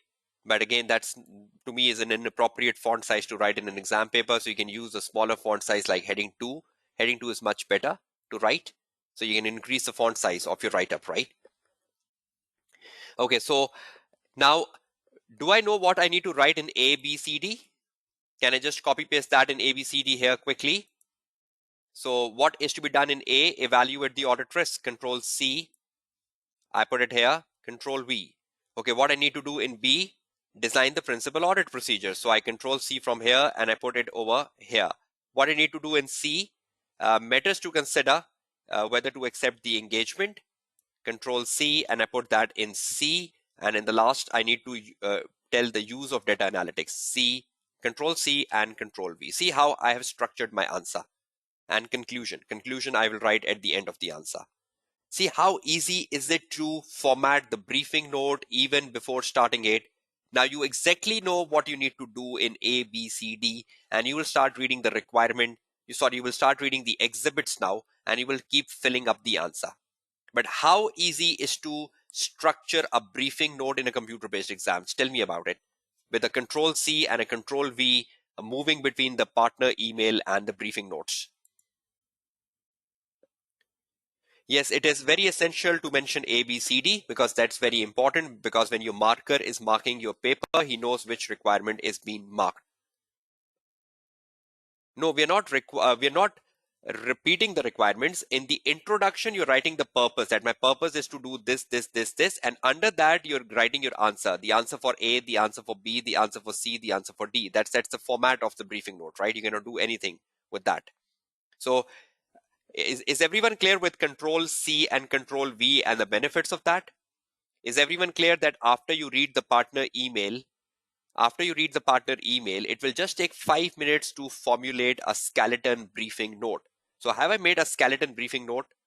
Will that help me now to fill up my answer? Yes, you can do the undo and redo. You have the shortcut keys for undo and redo as well. All the shortcut keys is given in this document, which I've shared with you, right? The CBE guidance. You can see that in front of your screen. When you go down this document, all the shortcut keys are given over here, which you can use in the computer-based exams. If I can show you that over here, they have given you a table of all the shortcut keys, which you can use. See, on the page number 5, they've given you all the shortcut keys you can use. So you can just learn them from here. Can you see this table? Control X, cut, Control C, copy, Control V, paste, Control Z, undo, Control Y, redo, right? Is the shortcut keys. So please read this document, which I have shared with you, because this is the wonderful document which tells you about things you can use as shortcut keys, right? Exactly, the CBE saves your time, right? Because you have a copy paste version which is not in the pen and paper exams. Okay, let's come back to my demonstration. Okay, now first you read the right panel. Now even once I write the answer on a briefing note and I put a cross over here, everything you wrote will not be deleted, right? It's only the window will go off the screen. So once I formulate my briefing note and I know what I need to do in the briefing note, I simply put a cross and the briefing note goes off my screen. And requirements, I've read the partner email, right? So no need to keep the partner email in front of my screen. So I've simply put a cross so the partner email goes. See, my workspace becomes neat and clean. It's just like you're working on a laptop at home and you open and close the windows, right? So I've closed the window. Now, after the partner email, I have filled up my briefing notes, right? Was the examiner asking you to perform the analytical procedures as part of audit risk? So is there any need of a spreadsheet in this question number 1? Yes, the answer automatically saves, right? The answer is being automatically saved. So no worries that your answer will be lost, right? So is there any need for a spreadsheet to be used here? Because there was no analytical procedures here, right? So no need to use the spreadsheets in this paper. Cross. Only the answer will be made on the briefing notes, right? But tomorrow in my day 2, I will be demonstrating you a question in which I will be guiding you about how you use the spreadsheet if asked for in a AAA paper. So I purposely choose a question for my session tomorrow in which I will be illustrating you the briefing notes. The spreadsheet. Okay, let's come back to the last thing before the break. Okay. Now, after that, you read the background information. You open the window of the background information and you start reading information from background. If you want to copy anything from the background information and you think, oh, I found a risk, and you want to copy that risk in the briefing notes. This is, for example, in the partner email, it was mentioned it is a new audit client, and we were writing audit risk. Now you are writing audit risk, and you know it is a new audit client. So I copy paste new client from here. copy paste the new client from here in the partner email. I go to the briefing note and under my evaluate the audit risk, have I found my first audit risk number 1? Copy paste new client. And will I write the answer under this? Crux company is the new audit client, which means that Pegasus will have less knowledge of business, initially, which will increase the detection risk, because I'm doing the question on the audit risk, which will increase the detection risk in the first year audit. Full stop. Further, being the first year audit, there is an additional risk. Of material misstatements in the opening balances. I have guided this so many times in my previous webinars that the risk associated with the first year audit. Is that clear to everyone?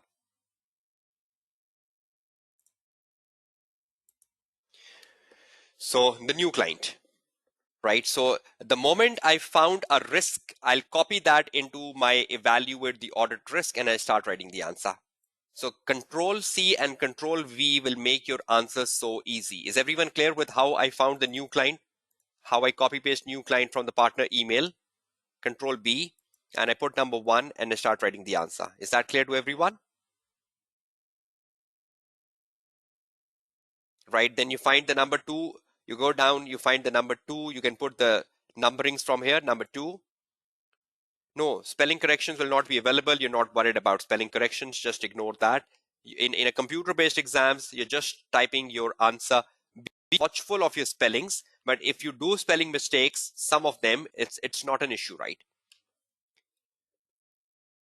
So that's how you fill up the briefing notes.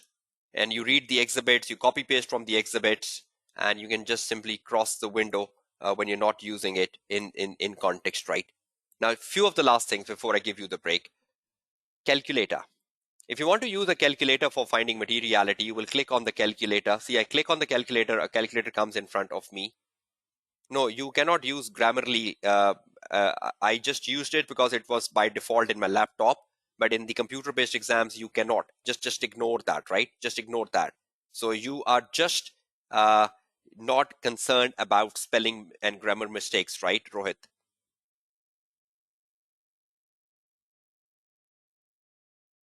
Yes, CBEs are auto-saved. Whatever you write is saved. So can you see this calculator in front of the screen? I press the button calculator and it comes to me. You can change the mode of the calculator. See, I'll click here and it comes to standard mode. I don't need a scientific calculator for the AAA paper, so I can have this standard calculator and I can calculate the materialities. Anything I want to calculate, I can calculate here and write my answer. But can you use your own calculator in the computer-based exams? The answer is yes. Can you have your own calculator? The answer is yes.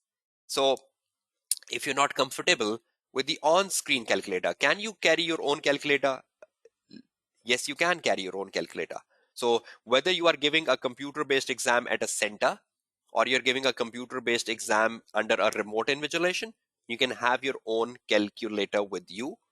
So if you're comfortable with your own calculator, don't be worried about using the on-screen calculator. Is that clear to all of you? And it's given over here, right? It's given in the document I've shared with you. See this document I shared with you, the guidance document. And in this guidance document, ACCA has made this very clear about the calculator. I don't know why you don't read these documents. It is not made for a tutor, it's made for the students. And still you don't read these documents. So the problem is with the students, right? The problem is not with ACCA. See this. Can you see this page number 12 in front of you? Can you read this calculator paragraph yourself in 1 minute, everyone, and tell me you understood this? Can you read this calculator bullet number 1 in a paragraph quickly and tell me you've read it? Yes, you can calculate things on the spreadsheet as well, Manzoor, but I would not prefer you use a spreadsheet unless you are asked to perform the analytical procedure. If you are doing the materiality calculations, just simply do them on a calculator. So can you take your own calculator in the exam? Is ACC giving you a permission of that, everyone? So have your stress level gone down? Okay, good. The last thing, another very frequently asked question. Look at this. Can you just read this paragraph in front of your screen, this one? So this is a frequently asked question. Even Rabia was asking this question a couple of minutes ago.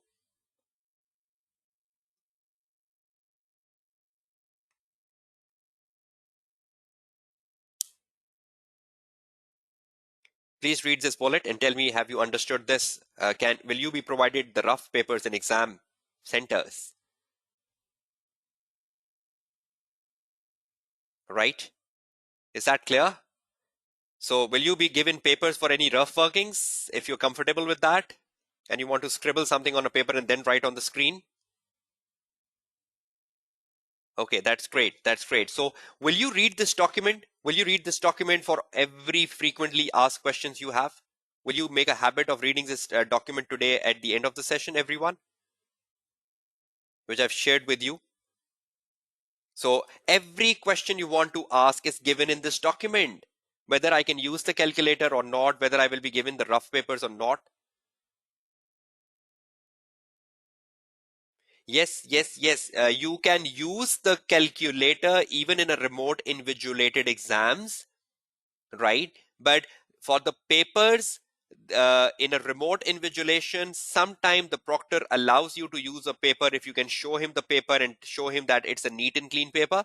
And sometimes the proctor don't give you the permission of using the papers in a remote invigilated exams. But if you are giving a computer based exam in a center, then you are allowed to use a paper as well.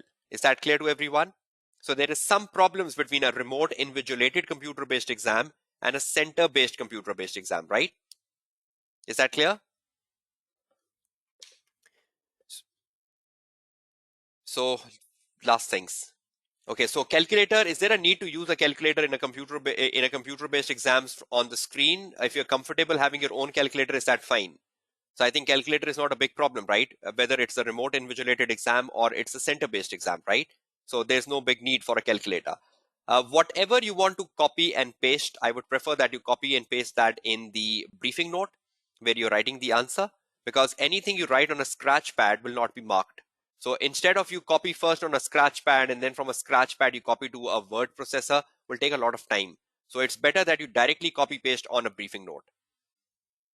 Ismail, it's totally up to you. Some students are very comfortable using an on-screen calculator, like myself, and some students are not very comfortable using an on-screen calculator. So once you practice in the next 10-15 days, you will find your own answer. So in the next 10 to 15 days, you will find an answer. Should I use an on-screen calculator? No. Yes. Should I take my own calculator? Yes. No. So every student will be flexible, right? After 10 to 15 days of practice on the practice platform. But start practicing on the practice platform, right? That's very important. So one option is calculator, which is flexible among students. You can have your own, you can use the one on the screen. Okay, I've already given you the importance of highlighting things, the order of reading the screen. What will you read first? What will you read second? What will you read third? The shortcut keys, Control C, Control V, Control Z, Control Y, undo, redo, uh, copy, paste. Control B is the bold. You can make things bold. Strike through function is not used. If you want to cut something off, you wrote something mistakenly and you don't want the examiner to read it, you can just strike through that. But again, that's not a very common function used in a computer-based exams. You can, if you write something and you don't want examiner to read that, and you're just into the last 1 minute of the exam, you can just cross through it, strike through it, or you can just you can just delete that paragraph with the backspace. Is that clear to all of you? So that's the window in front of you, right? Once you complete the question number 1, you can see the next button. You press the next button, you go to the question number 2 then. In the same manner, you will read the question number 2. You come to the section B, and in the section B, you have the question number 2. You click the next button. You come to the section question 2, which is loading. Okay, you come to the question 2. Again, you read the right-hand side of the screen first, and then you go down reading the requirements, what you need to do, and then you start reading the exhibits. Now, when you come to the question number 2, again, the order will remain same. You will first read this screen, number 1. Then you will go down and read the requirements. It's different from the question number 1, right? In the question number 1, I just directly mentioned read the partner email. In over here, I'm telling you to read the requirements because this is not a briefing note. This is not an email, right? So requirement A for 15 marks and requirement B for 10 marks, you'll open them up and see what you need to do in the requirement A and B.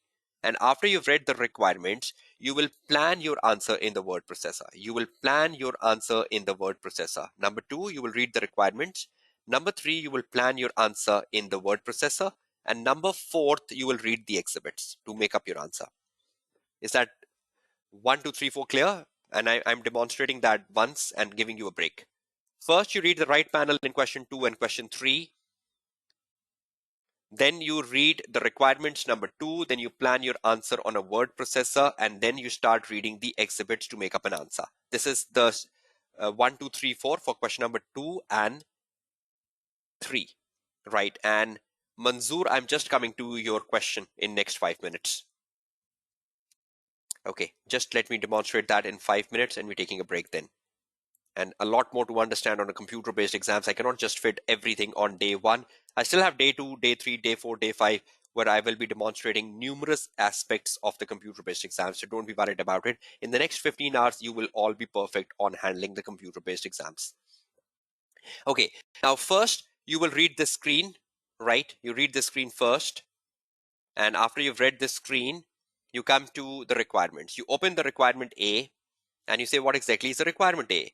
The requirement A asks you to comment on the quality of planning and performance of the audit of the river company, discussing the quality control, ethical and other professional issues raised and recommend appropriate actions to be taken. So basically you want to discuss the quality control, ethical and other professional issues and recommend appropriate actions. So that's the requirement, discussing the issues and recommending actions. So I press Control C and I take it on my word processor. On my word processor, I open my word processor and write over here, heading number 2, A, requirement A, and I press Control V. So this is my first requirement, and I can even put in bracket 15 marks so I know how much to write when I'm writing the answer on my word processor. Then I come back to my requirement B. I open the requirement B window. And requirement B is evaluate the matters to be considered before Welford accepts the audit of Broadway Group. So I copy the requirement B, evaluate the matters to accept the audit of the Broadway Group, Control C, 10 marks. I come back to my word processor and I give some space. I come with here B and I put my B requirement here and I put in bracket 10. So this is the second thing I'm doing after reading the requirements. Third thing, sorry. First, I read the right side of the window. Then I read the requirements. And after reading the requirements, I come down with the word processor. Now, have I planned my format on the word processor? Do I know what I need to do in A and B? So in A, can I put over here issues and actions? I know I need to write issues and actions in A and in the answer A. So I can just format my word processor before I start reading the exhibits. All of you, is that fine? And in the second way, I need to evaluate the methods that should be considered before Welford accepts the audit of Broadway. So I just put over here methods as a heading, and whatever methods I get from the exhibits, I'll keep copy pasting those methods over here. So is it better that before you read the exhibits, you just make a layout of the answer? Yes, in a computer-based exams, you can just copy the question and paste it in your word processor as a standard header of your question, and then you start answering under. See, I just made 2 bifurcations of question: issues, underline; actions, underline. So I know I have to do 2 things. So this is exactly what you can do in a computer-based exams, right? That's easier. So ACC recommend that you can copy the question right in a computer-based exams, making your life easier. Yes, that's fine. You can combine 2 issues together and write 1 action. But I'm just formulating a skeleton structure, right? Not necessarily you stick to it. Is everyone clear with number 1, 2, 3? Once you read the right panel, then you come reading the requirements. Number 2, then you come putting a structure in the word processor. Then knowing what you need to do, you open up, you close all the unnecessary windows and you come to exhibits. You open the exhibit number 1 and you start reading the exhibit number 1. You can enlarge the size of the exhibit number 1. If you want to zoom that out, you can zoom it so that it looks big on your screen. Now you start reading the exhibit number 1. Suppose you get a point in exhibit number 1 which you believe is a ethical issue or a professional issue. You can just simply copy paste it from here, Control C, and you go down back to your word processor and you say, oh, I found an issue. I'm just giving you an example, right? You copy paste here and you say, okay, this is an issue, and you start writing it ahead. You can take some sentence from the case and you then elaborate that sentence by developing that sentence into 2 to 4 sentences. So I think Control C and Control V will help you between the case study and the word processor. So you can copy lots of things from the case study and you can bring them on a word processor and you can develop your point. So I think that can make your life easier, right? So if you find an issue in a case study, you will copy that issue from a case study to a word processor, and you will then explain that issue in your own words later. Is that clear? So can you switch, can you use the copy paste from the case study to the word processor? So is that possible? So can you copy from the exhibits? Can you copy from the requirements? Can you paste things from the requirements and exhibits to the response options, right? So have you got some knowledge of the interface of the computer-based exams, the functionalities, how to go about using it? Have you got something in the last 30 to 40 minutes? And still you have 15 hours of this webinar going on, and every day you will learn something new about a computer-based exam, and over the 15 hours you will be perfect. So will you start using the platform from today or in the next 24 hours? And this is not the end of, it is not the end of my guidance on the practice platform. This is just the day 1, and there's still a lot of guidance coming your way, right?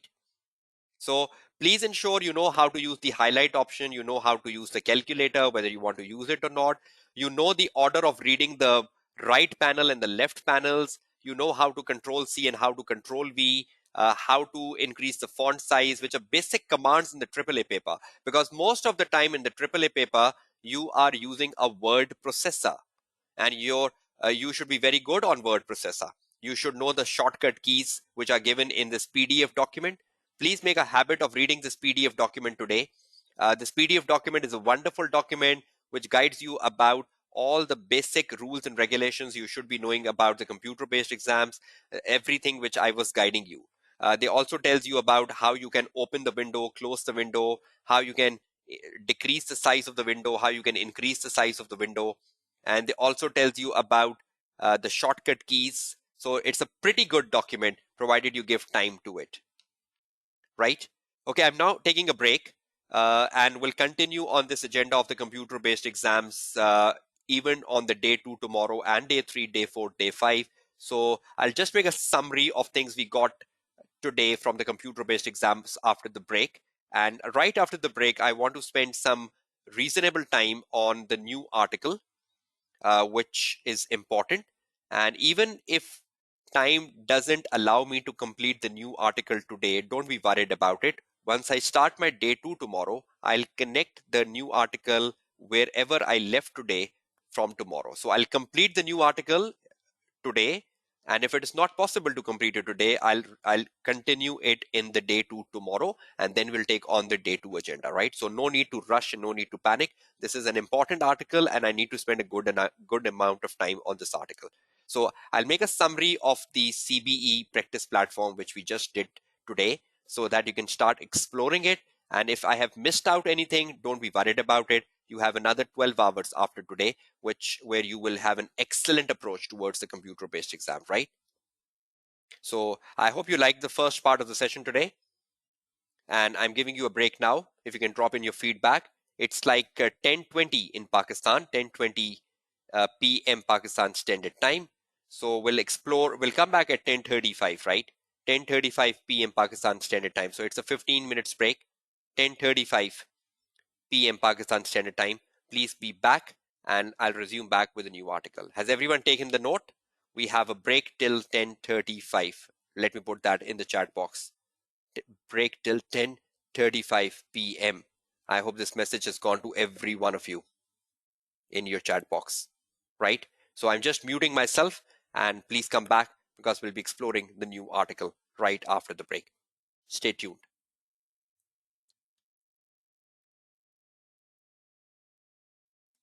I'm keeping a screen in front of you. If you get time during the break, please read the screen. This is just a summary of what I did with you in the last 30 minutes. So just go through the summary and right after the break, I'll start the new article. Off to a break, everyone. And please drop the feedback of the overall session today and much more to learn on the computer-based exams in the next 4 days to come. Thank you.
Okay, welcome back, everyone. Just a confirmation from your side that you can all hear me, and it's loud and clear to all of you. Okay, that's great. So, welcome back after the break. We are into the day one of the Practice to Pass webinar for June 21 exams for Advanced Audit and Assurance, and I'm Kashif Kamran.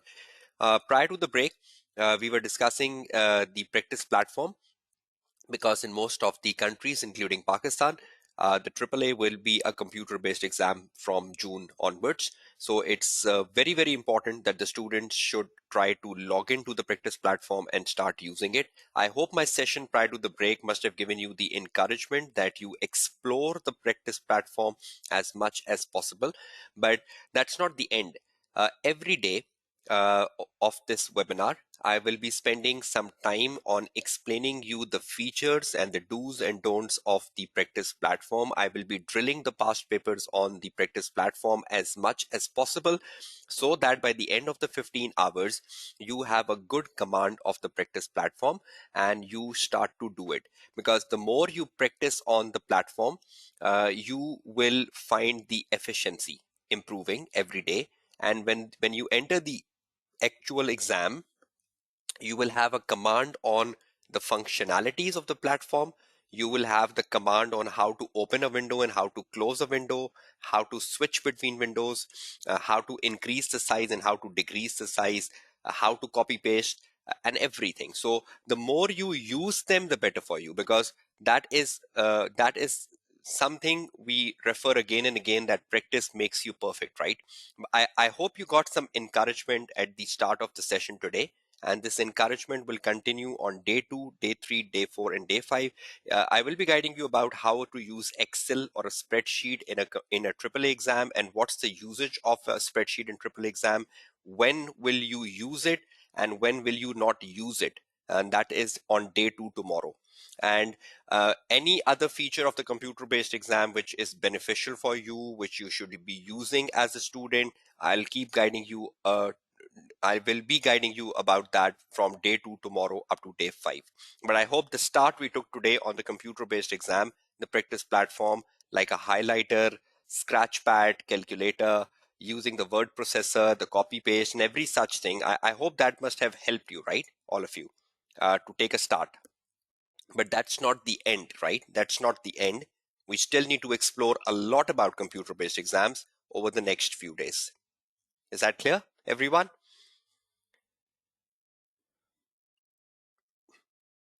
Okay, that's great. Now I'm moving towards my second agenda today, just keeping on hold the computer-based exams in the practice platform for tomorrow, and just want to spend some time on the new article which was published in April 2021. I hope you have seen this article on the website, and I just want to give you an idea about this new article, which I am again and again referring to.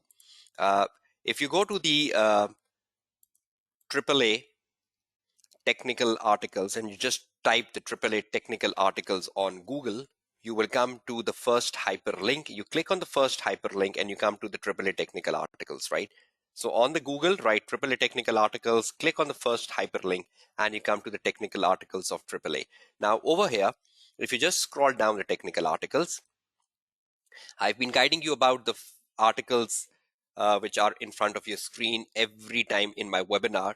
But over here in these articles, there is a new article added up. You go down, leave the first article, leave the second, leave the third, leave the fourth, leave the fifth. Look at this sixth article right over here.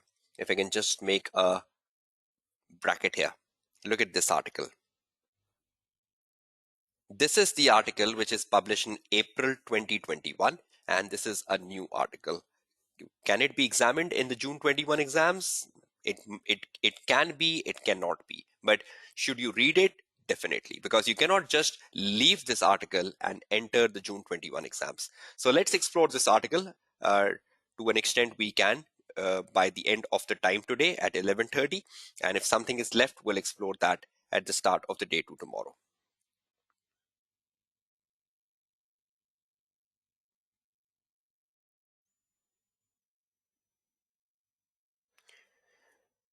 Right?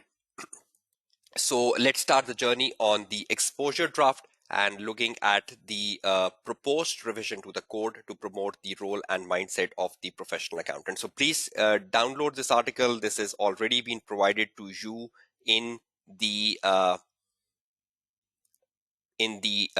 handout section of the webinar. You can download it from the handout section, right? So that is already with you.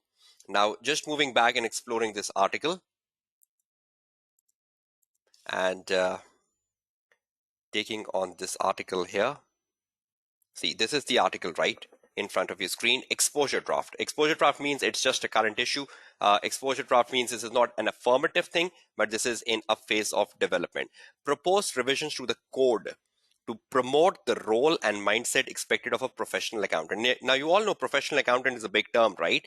Professional accountant even includes the auditors and even includes all the accountancy professions, So this is a wide proposals uh, promoting the role and promoting the mindset expected of a professional accountant. Now, what is in this proposals for a AAA student, and how a AAA student should look at this proposals for your exam perspective, and where you should be focusing on in this exposure draft? Obviously, you will be reading across the 7 pages over the next 2 days, 3 days. So you just download this exposure draft and you start to read it. You might understand something, you might not understand something, but the very first thing you have to do is that you scroll over the exposure draft and read every line and every paragraph of the exposure draft in like 3 to 4 hours and see how much you understand. Now, my purpose is to make you understand this exposure draft and to give you the right guidance where you should be focusing on in this exposure draft and what benefit will you get out of this exposure draft for your June 2021 exams, right? So what I have done is that instead of reading the article with you and just wasting time in this webinar, I have developed my own summary. And I think the summary has already been shared with you in the handout section. This is the summary which I have developed for my students. I hope you can see this in the handout section. The new AAA examining team article published in April 2020. Can you all confirm this is available in the handout section?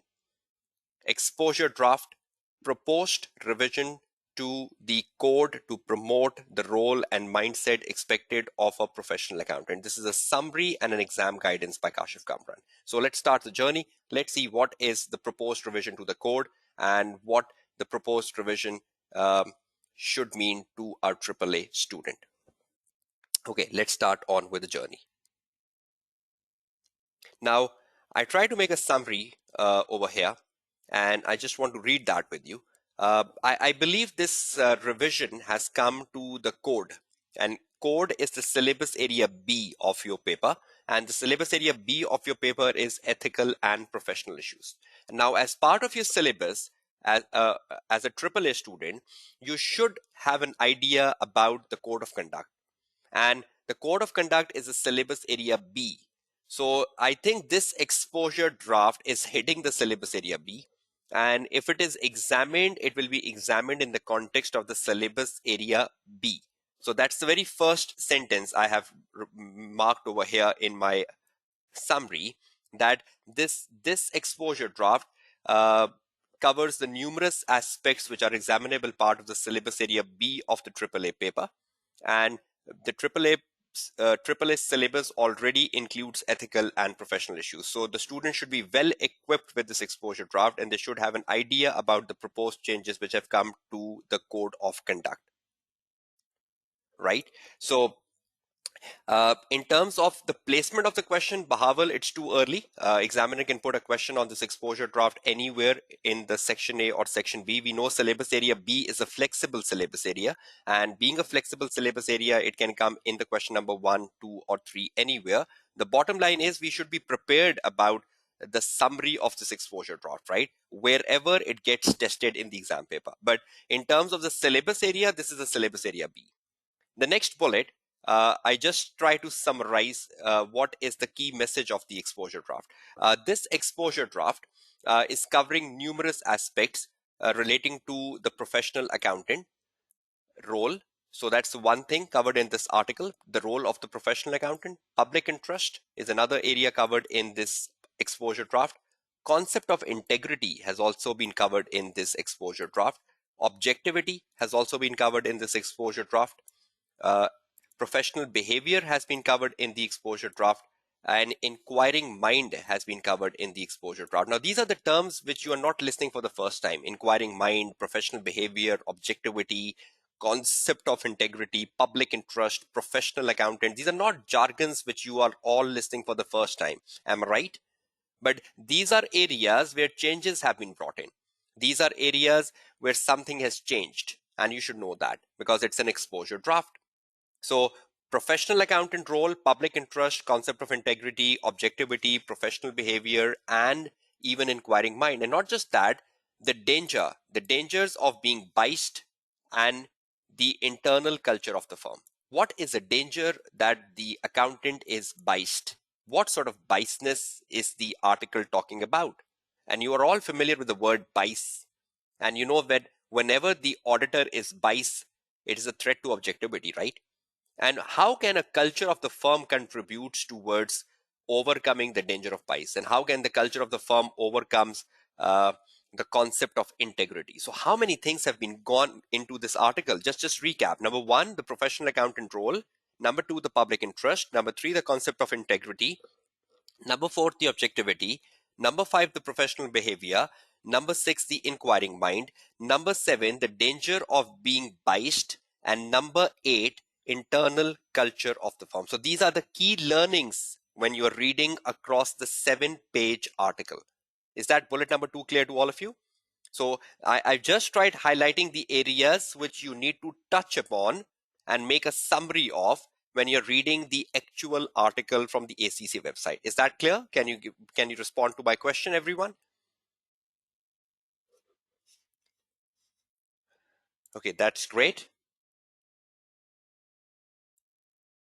for understanding. Okay, now moving on, next bullet. In the next bullet, I have made it clear several times that every time there is an exposure draft, will it be examined in the next exam setting? The answer is yes and no, both. We have seen in the past practices of the examiner that every time a new article is published, it has been examined in the immediate next exam setting. That is the practice of the examiner. But we have also seen that sometimes examiners skip the next exam sitting. Might be that he don't give you this exposure draft in the June exams and give you it in the September exams. But you cannot just go unprepared about this article in the June exams. You still need to prepare it in an effective manner because it might come in June, or it might come in September, or might even come in December. Irrespective of that, this is the new article which you should have on your fingertips.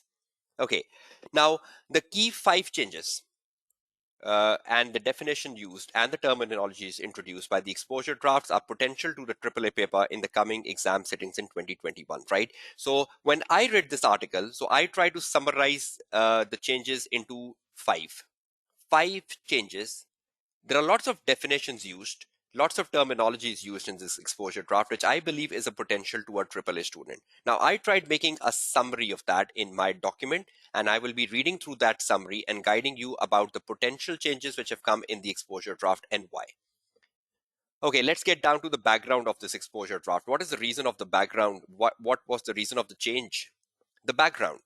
There has been a growing demand on IESBA to strengthen the concept of professional skepticism. So there was a growing demand on IESBA to strengthen the concept of professional skepticism. Look at this word strengthen, because professional skepticism is not a new terminology, right?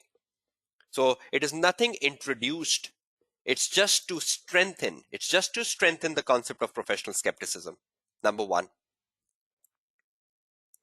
Number two, requiring all professional accountants to exercise it rather than solely the audit practitioner. I hope you will agree with me that whenever we use the professional skepticism, one thing which strikes our mind is the auditor. Am I right? But now what IESBA is doing, they want to broaden the concept of professional skepticism, not just to the auditor, but to every professional accountant. So do you understand the bullet number 2, requiring all professional accountants to exercise professional skepticism, not just the audit practitioner? Because before this, professional skepticism was a jargon confined to the audit practices. And you have a topic of professional skepticism, right, in the AAA paper.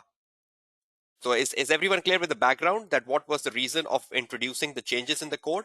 Because there was a growing demand on IESBA to strengthen the concept of professional skepticism and to require all professional accountants to exercise it, not just the audit practitioner. If you're clear, let's move further. The proposed changes. Now, the proposed changes to the code of conduct have been given in a table below. So let's understand the proposed changes and let's understand one by one what a proposed change means to you as a AAA student, right? Now, you can see the table over here. And in this table, the column number 2 is the proposal areas. These are the proposal areas which IESBA has introduced, proposal areas. And under every proposal area, what is the proposed change is in the column number 3. Can you see this table clearly in front of your screen, everyone? The column number 2 is the proposal area, which you should know for your exams in June 21.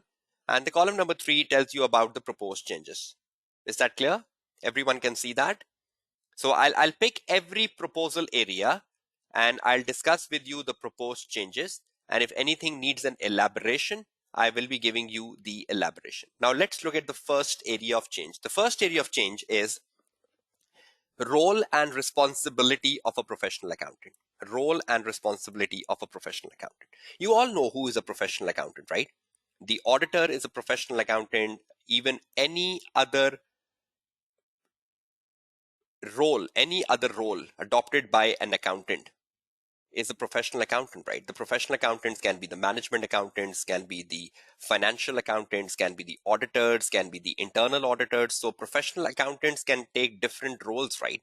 Now, irrespective whatever role you are taking as a professional accountant, the code of conduct is highlighting your role and responsibilities as a professional accountant. Let's see what is the role and responsibility of a professional accountant. I'm using the short form here, PA. PA means the professional accountant. The professional accountants are involved in a wide range of roles and acknowledge that organization involves the professional accountant in these activities because they recognize the skill and value they bring to the activities they undertake. Do you believe professional accountants are involved in a wide ranges of role in an organization? Like internal auditors, like external auditors, like financial accountants, like financial consultants, like advisors, like management accountants? Are they involved in wide-ranging roles, professional accountants? And do they bring the right set of skills to the organization? Do they bring the right set of values to the organization where they work in? So do they make a contribution to the organization because of their skills and roles? Whether they're working as a management accountant or they're working as a financial accountant or they're working as an auditor or they're working as a tax consultant or they're working as a tax advisor, whatever. So they have a role, right? And they bring the right sets of skills and values to the organization. And that is what the organization really appreciates. In the bullet number 2, it tells us that the professional accountant should work in public interest. That's very important. The public interest. The professional accountant should work in the public interest and adhere to the code and all relevant laws and regulations in the discharge of the responsibility.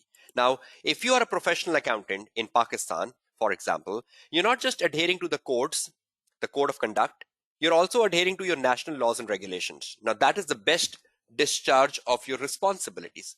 So as a professional accountant, you should work in the public interest, right? So the the the, the change which has been brought by the code is the definition of a professional accountant, is the clarity on the role of professional accountant, and is that the professional accountant should work in the public interest and should adhere to the code, because the code was not using the word professional accountant with clarity, right? Now the code is using the word professional accountant with clarity, and the code is recognizing the wider roles of the professional accountant with clarity. And the code is also recognizing that the professional accountant needs to work in a public interest, which is very important, and they should adhere to code. So there is a reinforcement, right? and there is a clarity on the role of a professional accountant and how this should work in the public interest. So the number one bullet, role and responsibility of a professional accountant. Number one, if I can just take it down to my Word file I was using for the webinar today, and I can just construct my new article summary here.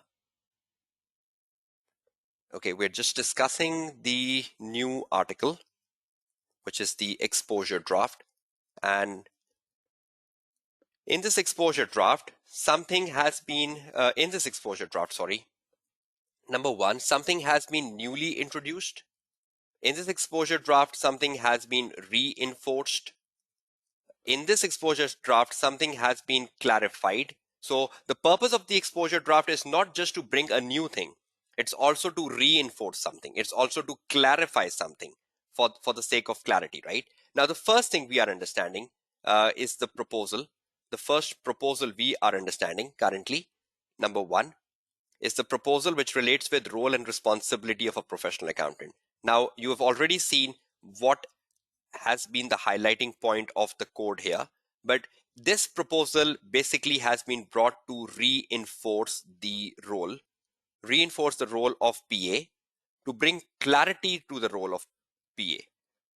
So it's not something new. It's just a reinforcement, and it's just a clarity to the role of the PA, and the PA should work in the public interest, and the PA should adhere with relevant laws and regulation.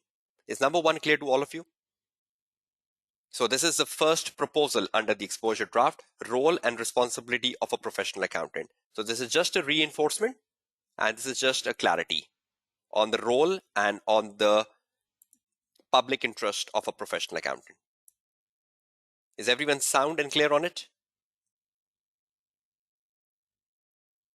Right? So with the growing need of professional accountants, with a growing role of the professional accountant, it was very, very important for IESBA to come with a reinforcement and clarity on the role of the PA, and that the PA should work in the public interest, because there is a growing demand and lots of stakeholders are relying on the work of the PA. So there was a growing pressure on the PA as well, that the PA should work in the public interest and adhere to the laws and regulations. Okay, let's look at the proposal number two then.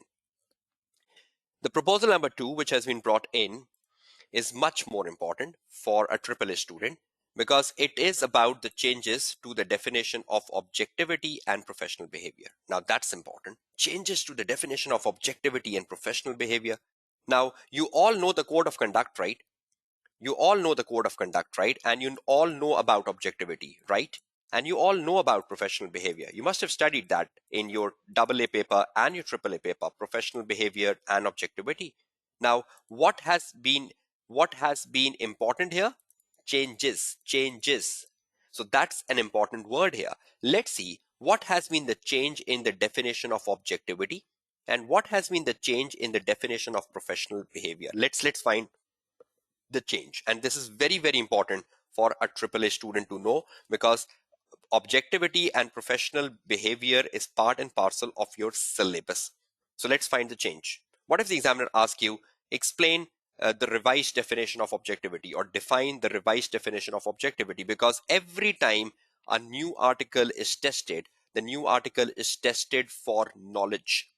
The new article is tested for knowledge. So you should know the definitions even. So many times in the past attempts, whenever the new article came in, the examiner has even asked for definitions from the new article. So you need to prepare in an excellent manner here, right? Is that clear? So let's find out the changes in the definition of objectivity and professional behavior. I'm taking back my table to explore it. Okay, let's find the changes. Number one,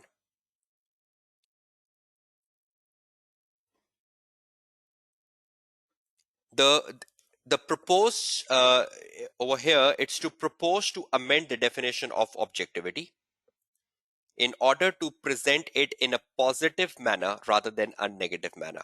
the previous definition. The previous definition of objectivity was in a negative manner. It was put in a negative manner, and the code of conduct thought it's very important that we put the definition of objectivity in a positive manner rather than in a negative manner. Now, when you look at the previous definition of objectivity, it was put in a way which was in a negative manner. Look at this, the previous definition. The previous definition of objectivity was not compromising professional or business judgment. It used to start with the word not.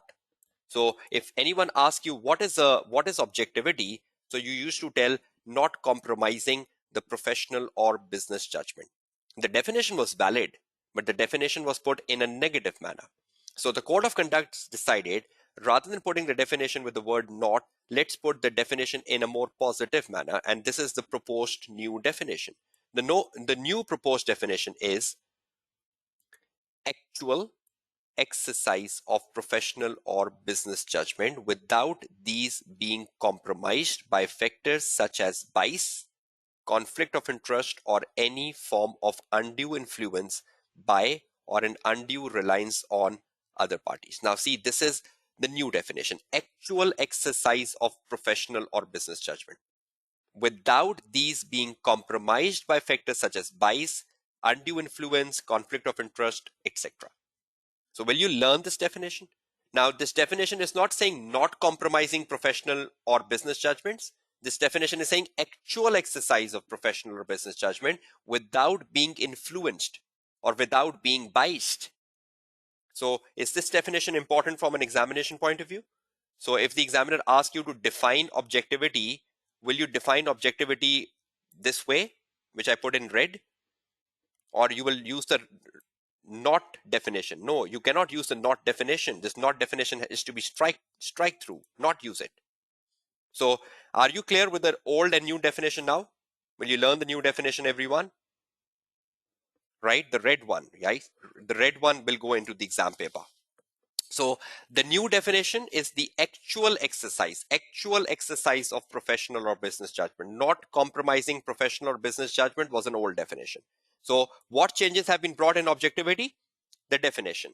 And they've shifted from a negative definition to a positive definition. Yes, it's still an exposure draft, right? Which will be implemented in the next few months. But this exposure draft is examinable, so you should know the new definition. So if the examiner asks you the new definition of objectivity, you will give this definition to the examiner, right?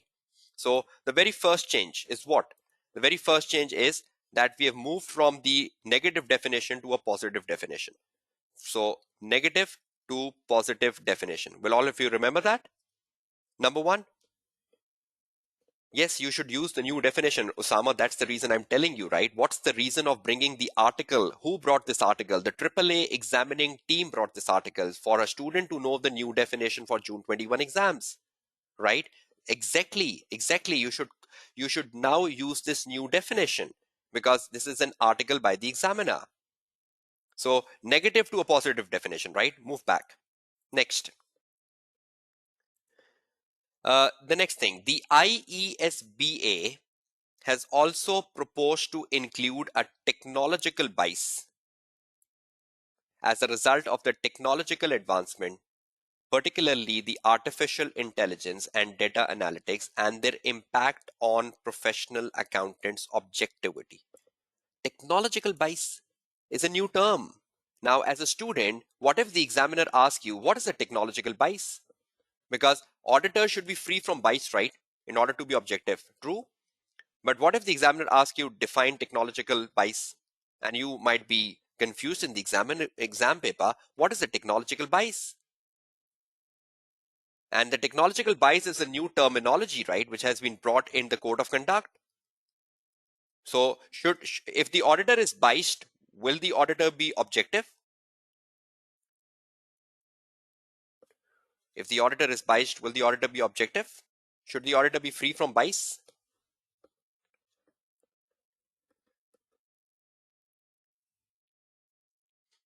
Right, whenever Sadia, whenever examiner asks anything on the exposure draft, he will refer the exposure draft in the requirement. He will say, as per the new exposure draft, something like that, and he will ask you something. So if the examiner asks you something about the exposure draft, then you will quote the exposure draft and you will reproduce the knowledge of the exposure draft, right? So auditor should be free from bias in order to be objective. Now there is a new bias coming here, technological bias, because of the advent of the artificial intelligence and because of the advent of the data analytics. What is a technological bias? Now, if you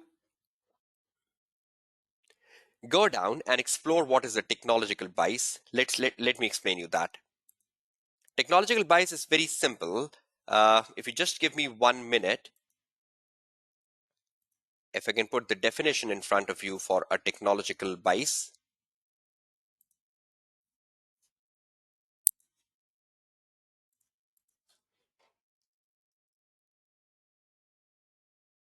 Just 1 minute, right? So you can understand it in a more proper manner.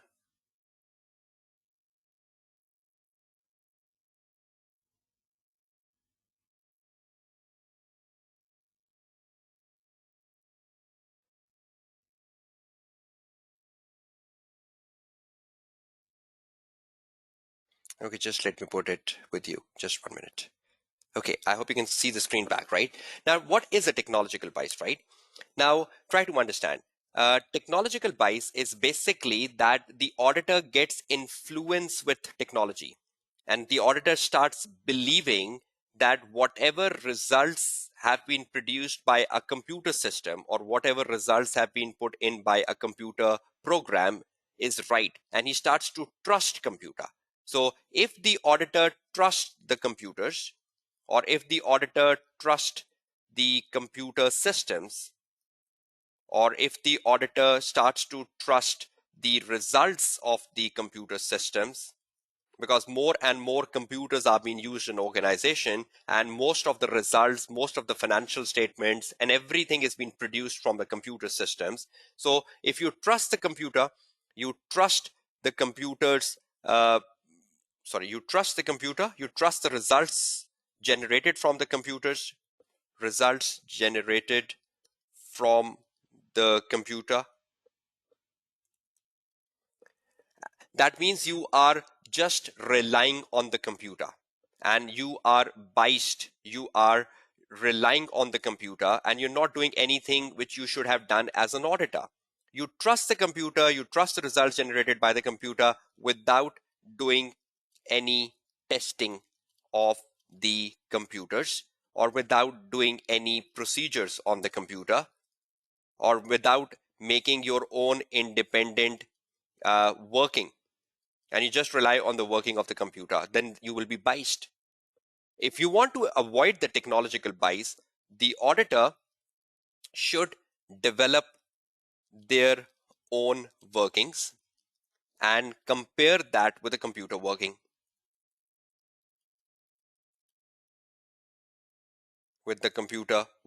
And the auditor should also test the controls of the computer. Auditor should test controls around technology before placing reliance on technology. You cannot just have a blind reliance on technology. That is a technological bias, right? So if the auditor goes to an audit of an organization and he have a blind reliance, see, auditor never places a blind reliance on anything. Auditor should test the controls around computers, believe computers are working right. Can computer makes error? Give me an answer. Can there be a malfunctioning in a computer? Can there be an error in a computer? Can the computer make errors while they're doing a calculation? So can we trust on them 100%? Can we trust on them 100%? No. But if the auditor trusts them on a 100% basis, that is known as a technological bias. Is that clear to everyone? So can we have a blind reliance on a computer? Or should we perform test of controls on computers, and should we perform procedures on computer? Should we have our own independent workings and we compare that with computer? Is that better approach to audit, everyone? Or we can just have a blind reliance on computer. Is that right? Is that wrong? Blind reliance on computer, is that right? Is that wrong? That is absolutely wrong. So should the auditor have an independent working? Should the auditor test the controls around computer, the technology, before he places the reliance? So can auditor rely on technology? Yes. But before placing reliance on technology, should he test the systems around technology? Can auditor place a blind reliance even on an expert? Can an auditor place a blind reliance even on the internal auditor? No. So how can the auditor place a blind reliance on technology? So with the advent of technology, with the greater use of technology, the auditor should ensure that whenever the auditor is relying on technology, you should not have a perception that every time technology is right. So this is if you have this perception, this is a very wrong perception as an auditor. Perception that technology is always right. Technology is always right. Is that the right perception? The code of conduct says this is the biasness. This perception is the biasness. I hope you're getting my message here. This perception is the biasness. So should we have this perception? Is that the right perception? If the auditor has this perception, is the auditor entering into a technological bias? Are you clear? So is everyone clear of how to go about defining a technological bias? Even if on Google, you go on Google after my session today, go on Google and write on Google technological bias, and you will get a very good definition of technological bias. You can learn that for exam paper, right? So that's the next change which has been brought in, a definition of a technological bias as part of objectivity. So if the auditor has a technological bias, will he be objective? Answer. If the auditor has a technological bias, is he objective? No. Okay, the last thing from this part of the discussion. The definition, the last thing, the definition of professional behavior has been strengthened. Has it been changed? No. Has the definition of professional behavior changed? No. It says the definition of professional behavior has been strengthened. Has been strengthened to include not just compliance with the code, but also to act in the public interest. So the definition of professional behavior, it has just been strengthened, and it is not just you comply with the code of conduct, it's also that you work in the public interest. So that's the third important thing, right? Which you should know from the proposal, that the definition of professional behavior has been strengthened to include not just compliance with the code of conduct, but also to work in the public interest. So as a professional accountant, your responsibility is not just to comply with the code of conduct, your responsibility also is to work in the public interest, because the public relies on the work of the professional accountant. The public relies on the work of an auditor even. So more and more stakeholders, more and more sections of the public, and more third parties are increasingly relying on the work of auditors. Am I right? So does that put a burden on the accountants to work in public interest? Is more and more people relying on accountants, auditors, and different roles of accountants? So is that increasing the demand that they should also work in the public interest? Right? So number two, changes to objectivity and professional behavior. Is that clear to all of you? Number one thing you should know is the change of the definition from negative to positive in terms of objectivity. Introducing the terminology technological bias due to advent of technology, and then strengthening the definition of a professional behavior from not just complying with code, but also to work in the public interest. Right? Is that clear to all of you? The proposals? Okay, one last proposal for the class today, number 3. If you explore the number 3 proposal from the exposure draft, back to the table.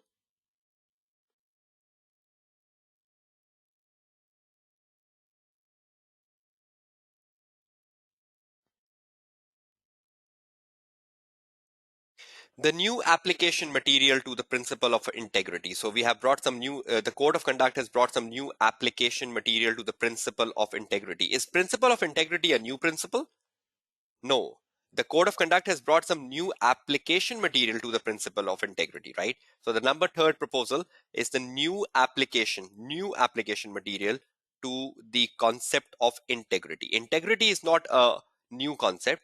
Integrity is a concept you must have studied in the AA paper and then again in the AAA paper. But let's see what new concept material has been brought to the principle of integrity and what you should know as a AAA student. Okay, I'm reading the column in front of the new application material. which has been brought for integrity. Let me do it larger, and let's read what have been some of the new material in integrity. Integrity includes having the determination to act appropriately when confronted with dilemmas or difficult situations. Is that the good definition code of conduct has brought in? Determination to act appropriately. Integrity. When confronted with a dilemma or a difficult situation. Now, someone is bribing you. Is that a difficult situation? And determination to act appropriately. Someone is asking you to cheat. Now that is a dilemma. Determination to act appropriately is integrity. So is that the right definition, everyone? Determination to act appropriately when confronted with the dilemmas or a difficult situation, right? Are you clear with the bullet number 1, everyone? Okay, number 2. When confronted with dilemmas or difficult situations such as. So that means below is the examples. What can be some difficult dilemmas and what can be some difficult situations you might be confronted with where you need to act appropriately? Number 1, standing one's ground when facing pressure to do otherwise. Now, at times when you're working in an office environment or in a workplace environment as an accountant, we do feel pressure from our directors, the directors asking us to window dress the financial statement, or the director asking us to manipulate the results. Standing one's ground when facing pressure to do otherwise. That is the determination to act appropriately. Standing one's ground when facing pressure to do otherwise. Is that clear, everyone? So that is your determination to act appropriately as an accountant. Number 2, challenging others when appropriate, even when doing so create potential adverse personal or organizational consequence. Challenging others. If you think you are a manager, you are a finance manager, right? And you believe your finance director is wrong, challenge him. Don't just say, oh, he's my finance director. If I challenge him, I might lose my job. No, that is not the definition of integrity. A lot of time, a professional accountant doesn't challenge because he has a fear of losing job. Am I right? Do you agree? So if you are a manager, you will never challenge your director because you know if I challenge my director will not like it. And my director will say, okay, you are fired from the job. So the second situation is challenging others when appropriate. And number 3 situation is the IESBA dropped the term moral courage from its proposal and instead used to act appropriately as above, believing that the term moral might be misunderstood in different countries. So basically, they are saying moral courage. You should have a moral courage, right, to speak in front of your director. Or you should have a moral courage not to accept a bribe. Or you should have a moral courage to speak the truth.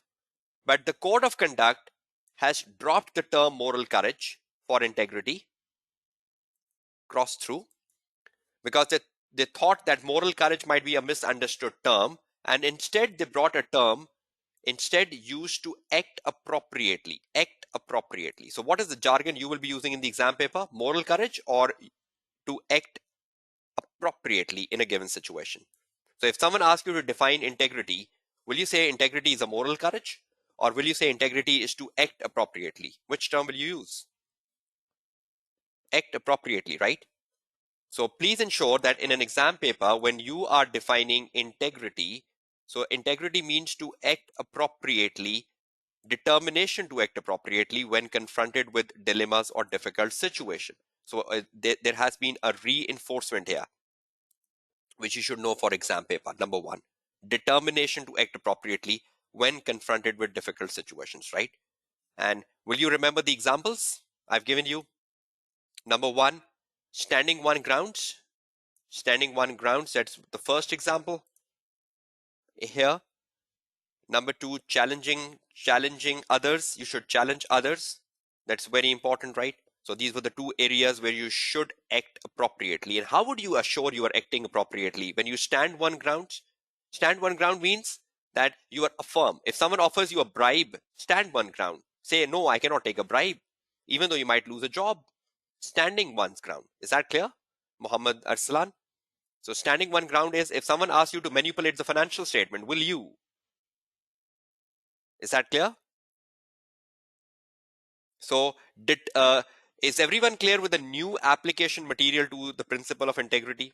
That the code of conduct is defining integrity in a different manner. So does integrity means to be straightforward? No. Will you write the definition that in the exam paper?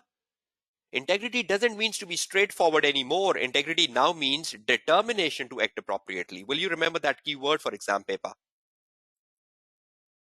So are you clear on number 1, number 2, number 3 from the code of conduct provisions? We still have number 4 and number 5, which I will start at the beginning of my day 2 tomorrow. The 4th and the 5th, which I'll do tomorrow, and then we'll wrap up this article. But I hope the encouragement has been given to you to read this article, which is spread on 7 pages. And I hope this summary document will help you. Even if you read this summary document, that's an excellent preparation you can have about this document for your upcoming exams in June. So will you take a printout of this summary document I've prepared for you as a tutor? And will you go through this summary document for the day 2 tomorrow? Just to ensure that you know exactly where the changes have come in. So was this document effective? I thought initially you might be struggling with this document, but I hope you start making sense of this document now, right? So please ensure this new article is on your fingertips. I will be spending another 10 to 15 minutes tomorrow on this new article defining how things have changed into the code for a professional accountant. And I hope you will start using the practice platform even. And I hope the encouragement which has been given to you on the use of the practice platform, you will start to follow it. And please ensure that you watch my previous webinars, the March 2021 webinar, the December 20 webinar as a minimum. Now from tomorrow, when I take on my webinar, I will be going on specific agendas. I will be using the practice platform tomorrow as well when I drill business risk, but I have purposely chosen a question tomorrow where I will also be illustrating to you how to use a spreadsheet when a question asks you to perform an analytical procedure.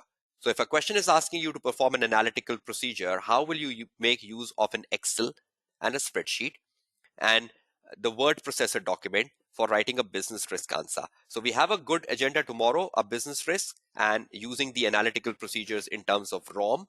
And I will be completing the article which I started today, which is the exposure draft, and will be giving you a lots of do's and don'ts on the practice platform tomorrow as well. So that's not the end of the practice platform. The journey continues. We have a specific topic coming tomorrow.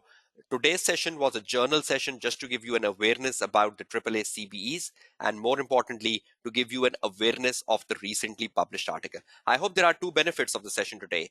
Number 1, you got to know about the new article if you were unaware of it, and you will make a plan to study it. Am I correct on that? Right?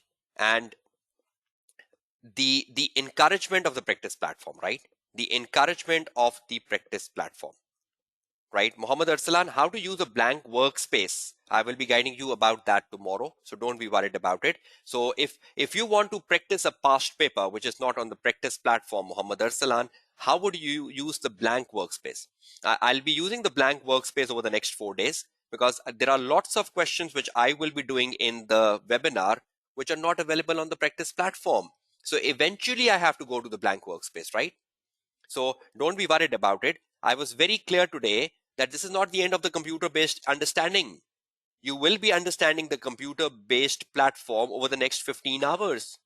This was just the first one. So have I told you everything about the computer-based environment? No, there's still much in store, right? And Sayed Waris, if you want to submit your answers, you write on a computer-based environment, you can just copy that answer on a Word document, a Microsoft Word document, and you can email to the tutor. So whatever answer you have wrote in a word processor or on a briefing note in the practice platform, you can just copy that into a Microsoft Word and you can send that to the tutor for checking, right? So if anyone of you has missed some part of the webinar today, you will be getting the recordings of it tomorrow on the WhatsApp group and on the ACCA Vimeo channel. And if any documents I've used today, I will be sharing them on the WhatsApp group. So don't be worried about it. If any WhatsApp group is full, I will be sharing the link of the third WhatsApp group. So don't be worried about that as well. Can you just give me a quick feedback about the overall session today? Was it beneficial to all of you in terms of understanding just the right exam rigor for June 21? And there is plenty much in store coming your way over the next 12 hours.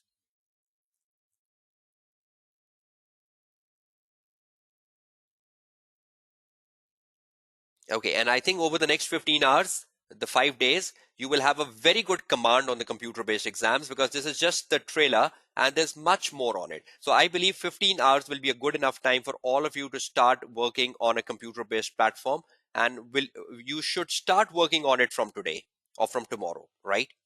So thank you very much for participating in this live webinar. I would encourage that the session tomorrow, when it starts at 8:30 p.m., you've all come with the reading of the article. I have stopped at number 3 today, right? So I believe when you come tomorrow in the session, and just to ensure we wrap up quickly, you will come with the reading of the number 4 and number 5, right?